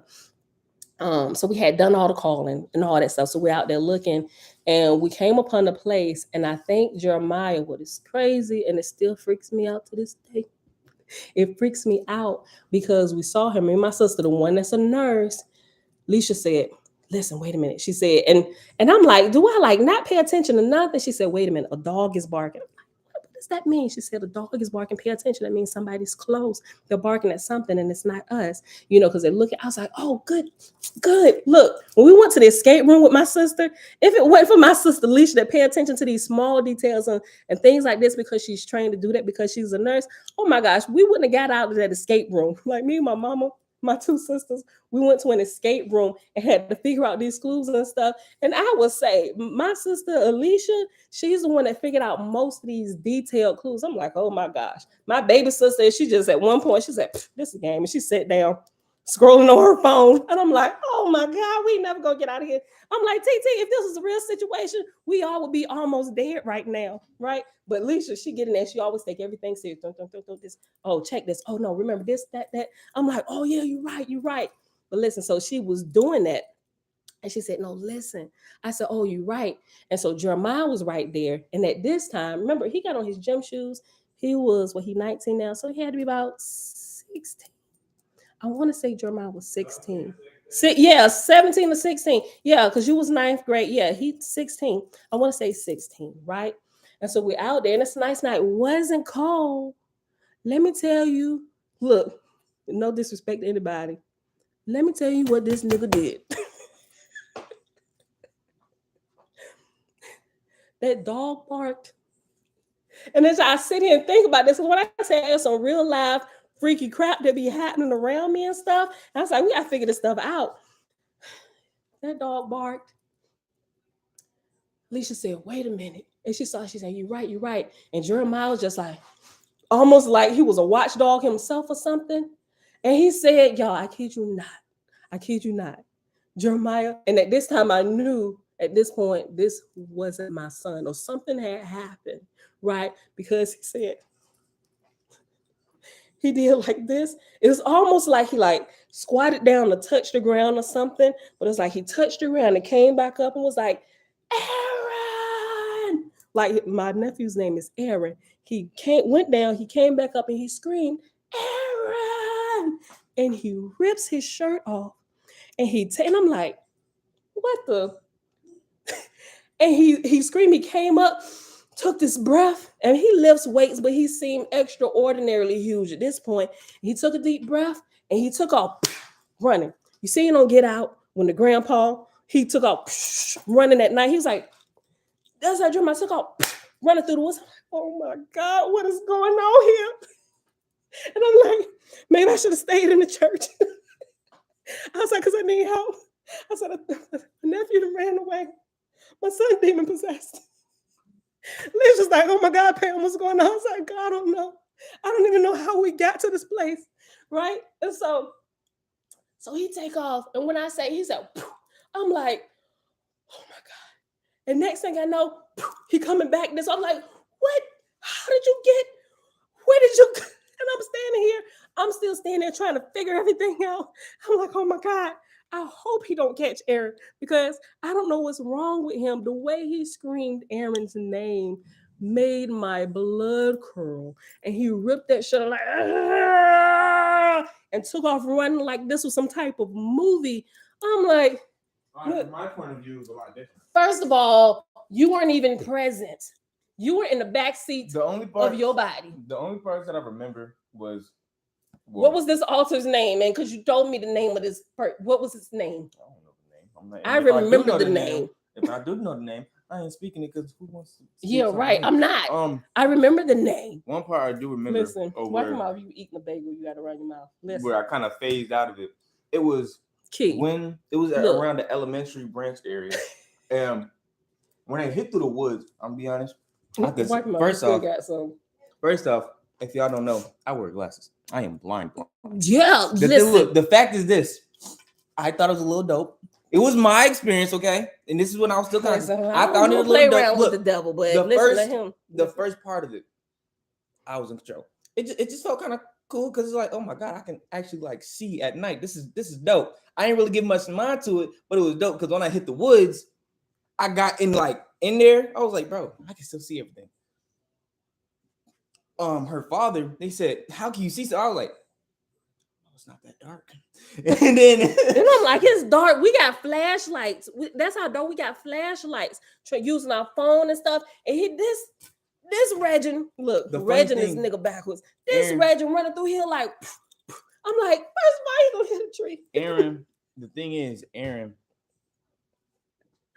when I was looking for him, we ran through when he ran through the woods and I followed him. When they ran out, it was funny.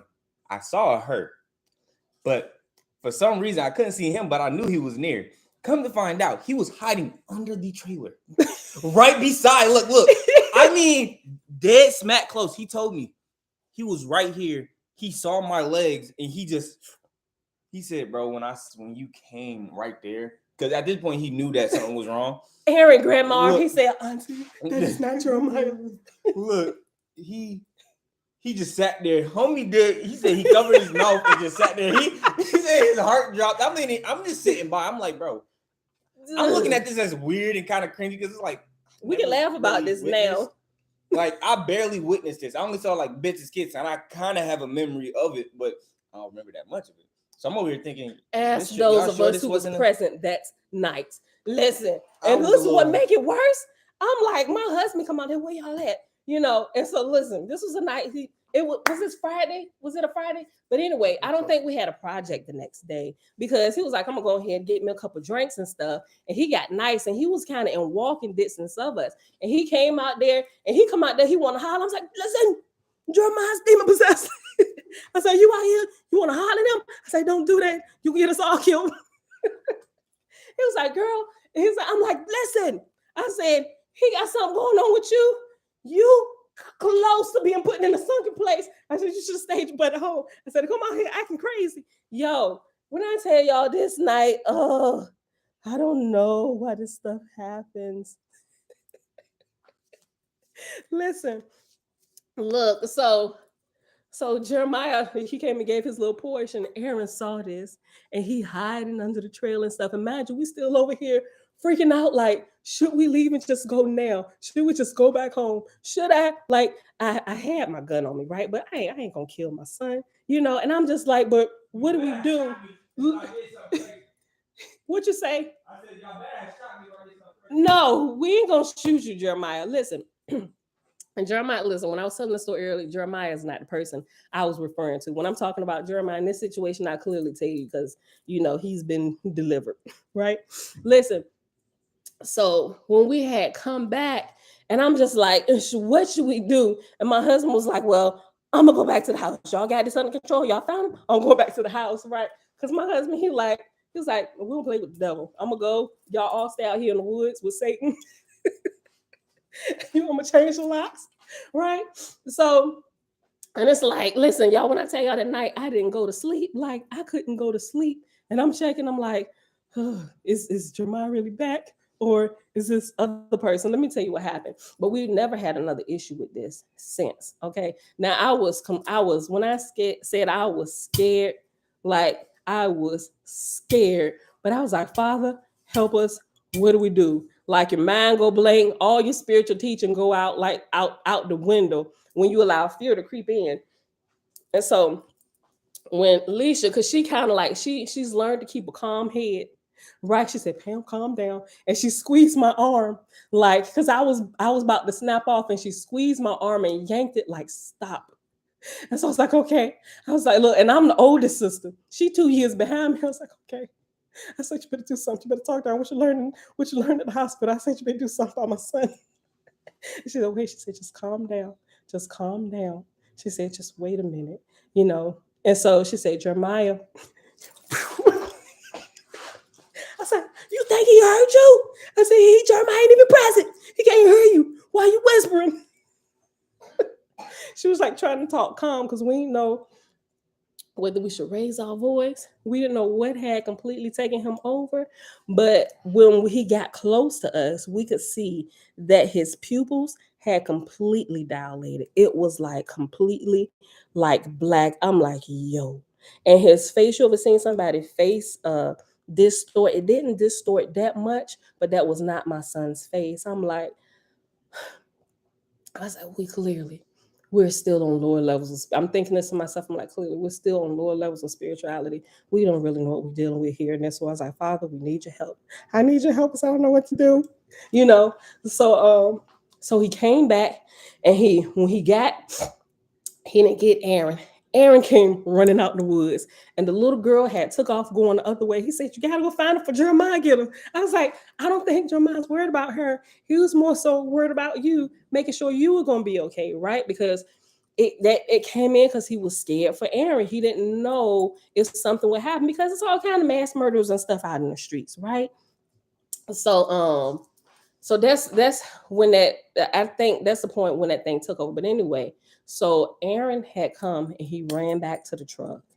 And he said, Auntie, what is going on? I said, why did you run away from the house? He said, I wasn't running away. I wanted to help her, make sure she didn't get in trouble. I said, you see what it's got us now? And here comes Jeremiah coming from the woods. He had stopped running. I'm like, oh my God. And he was like, Auntie. And Alicia was like, calm down. Jeremiah, baby, get in the truck. And I'm like, toot, toot. Get in on that side. I'm like, who's driving the truck? I'm gonna walk. I'm like, get in the back seat. And he get in there and he snatches the door open. He gets in the back seat. He puts his hands on the seat, and I'm like, "Whew." I said, "Can I drive?" I'm not. I was like, "He gonna sit here. I'm gonna lock him in the truck." She said, "Can't lock him in the truck. He can open it from the inside." I was like, "What we gonna do?" I said, "What do we do? Do we call the police?" No, I mean, like not at that point because police they pull guns and they shoot. It's like we trust the father, but what do we do right now? So he gets in. He's compliant because Aaron is there, and Aaron trying to take you. You stay right here because if you run, he gonna run too. And I don't think you're gonna get across the street. Did you see him flying through the woods at night? Did you saw him while you was under? Just stay here, right? So he in the back seat, and I was like, okay, everybody get in the truck so we can go home. It's like, who's getting in the back with him? I'm gonna be driving. I need somebody to watch him while I drive, make sure he don't snap my neck. Like we out there, we scared, we still cracking jokes and stuff, but we can clearly see his pupils is like fully dilated, and he's like not playing. He's breathing hard. You can see his body. Somebody breathing hard is upset, right? And so Aaron goes in. I forget what Aaron tried to say to him. And Jeremiah comes up. It was almost like he ripped my almost. It looked like he had ripped my passenger seat out the way. The strength he grabbed it and the way it came back like that. And he screamed again, Aaron! And I'm like, and Aaron screamed like, and he was trying to run away. He's like, Auntie, that is not my cousin. I said, stop. And that's when he did that. And the way Aaron, and he's a pretty strong little kid, and Leisha is she probably stronger than me. And so she's standing right there. He trying to get between me and her, and she hold him. And at that point, I was extremely upset with what was happening. And so I turned around and I said, and I didn't say, because I'm thinking, should I say in the name of Jesus? But we know Jesus ain't gonna come help. Probably driving somebody else's car right now. He ain't coming to help. I said, listen. I said, whoever you are, you better let my son go and get out of here and don't you ever come back. Jeremiah said, and fell back in the seat. Like, oh my gosh, I'm getting goosebumps. He fell back in the seat like I saw him coming to. Like, and he's like, and he just looking around, and he looked, and I'm looking at him in his eyes. I was like, holy crap, this really just happened. His eyes was back to normal. And I'm like, I don't know who that demon was that took hold of him. But that night I didn't go to sleep. When I say I stayed up all night that night, I immediately re-implemented my all-night of prayer. I was up all night for the next 6 hours praying in tongues, going to his room, making sure he was still Jeremiah. And I was just like, Father, something has got to give. I don't even know why this should not have happened. This can never happen again. And it's just like, that's why I'm like kind of super sensitive to some of this stuff. But yeah, that is crazy. Look, like the scene in Johnson Family Vacation, after old girl said grace and prayed to the devil. Look, that was funny.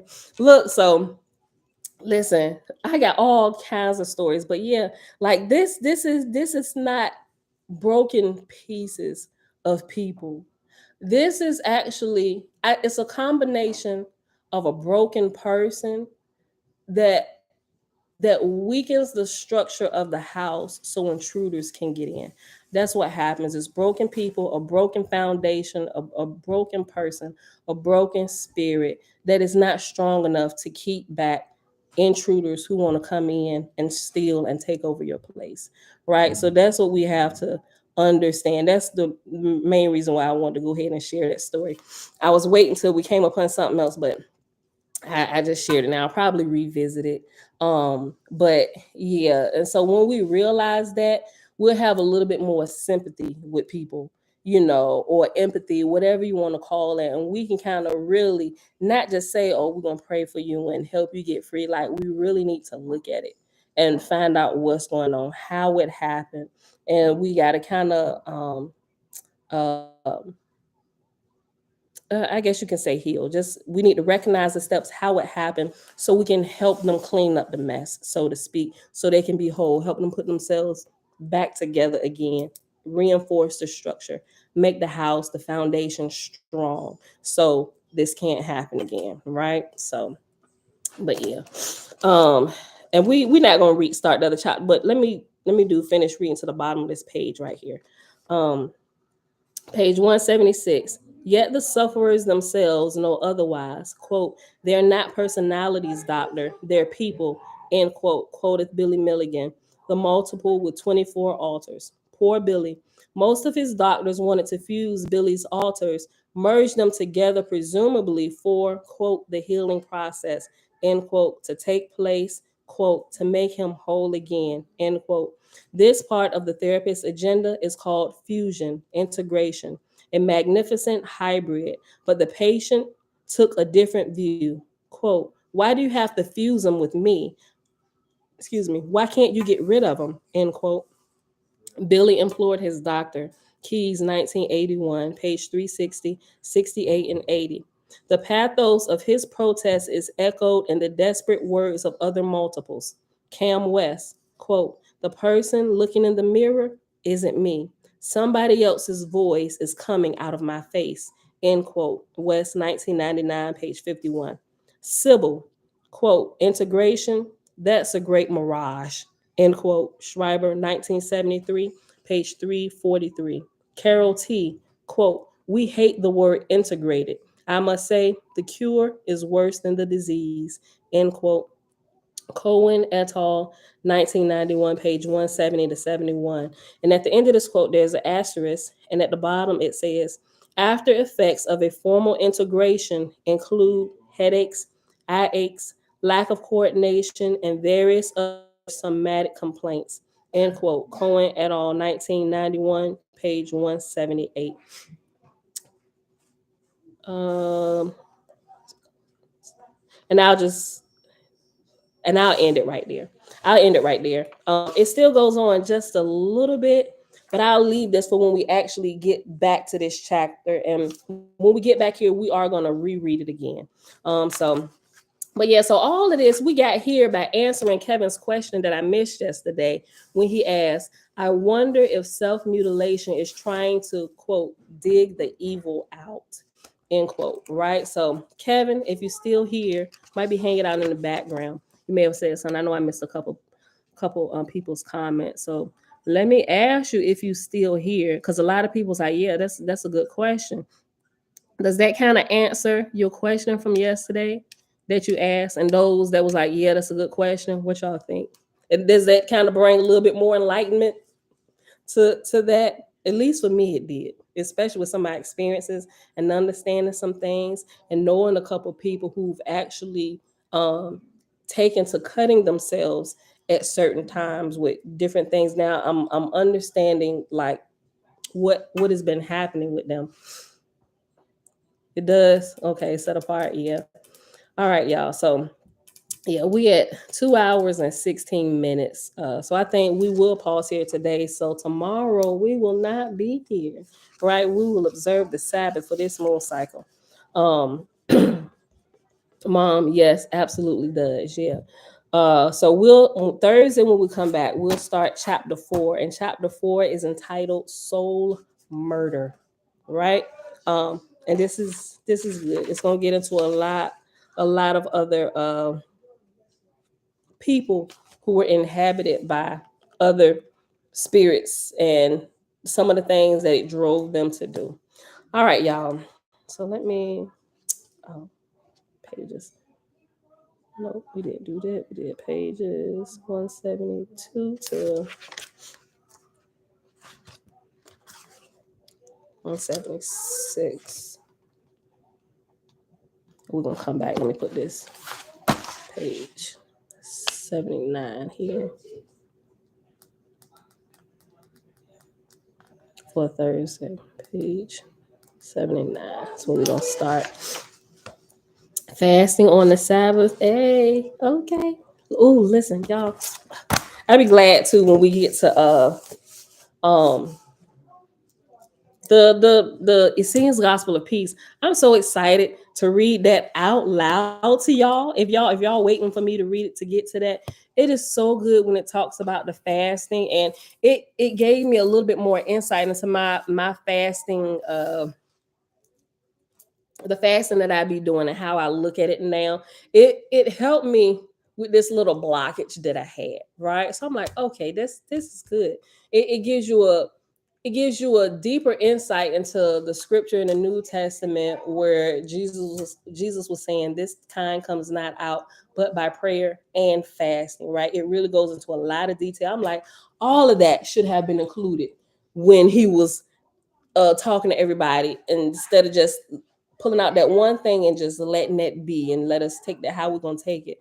Oh my gosh, we wouldn't have half the demon possessed people we have now if all of this portion about the fasting was kept in and what it does and how it delivers the body, not just from excess weight and disease and stuff, but also intruding spirits that would come in. Mom, Yes, Mom, baby. can I get on the We'll see. All right, y'all. So with that being said, let's go ahead and get out of here. It is Tuesday. Can I end it? Yeah, since you're here, it is Tuesday, November the 15th, Both of them? 2022, day Okay, both of them? 264. Yeah, go look at your face real quick down here in the bathroom and go wash your face. Go. I'll wait for you.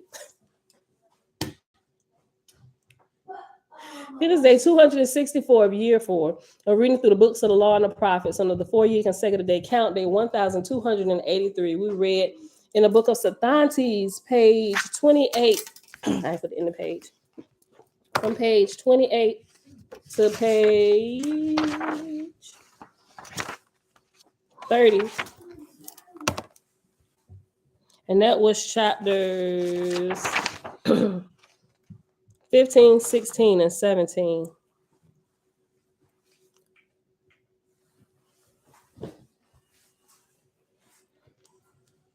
And then we read in Feel God to the Spirit World. We jumped to chapter. Mom, Yes, baby. after you take the cutoff, What is this? Chapter chapter 7. Tuesday. That's you. We jumped to chapter 7 to answer Kevin's question, and we read pages 172 to 176. So I'll also, I'm not sure. I'll see if it'll let me pull this snippet. If I can pull this snippet from what we read, I'm gonna put Kevin's question, and I'll put Kevin who asked the question, and I'll see. Of course, we're giving proper, I'm gonna cite it the right way. Let them know where to find it at, from the book. I'll see if I can post the portion that we just read in relation to Kevin's question and answering that. All right. Because this one. Okay. All right, y'all. So with that being said, I love y'all. I will see y'all back here. Hold on. No, pause. Stop it. I see y'all back here Thursday morning, 6:15 a.m. Eastern Standard Time. Love y'all. Peace. Go ahead and end this. Mom, can I end the laptop? No, Isaiah already Oh, asked. so I can end the laptop. I can end. Oh, okay. So they okay. I don't care, Saya. No, look, shut up. Mom. Hmm. So good.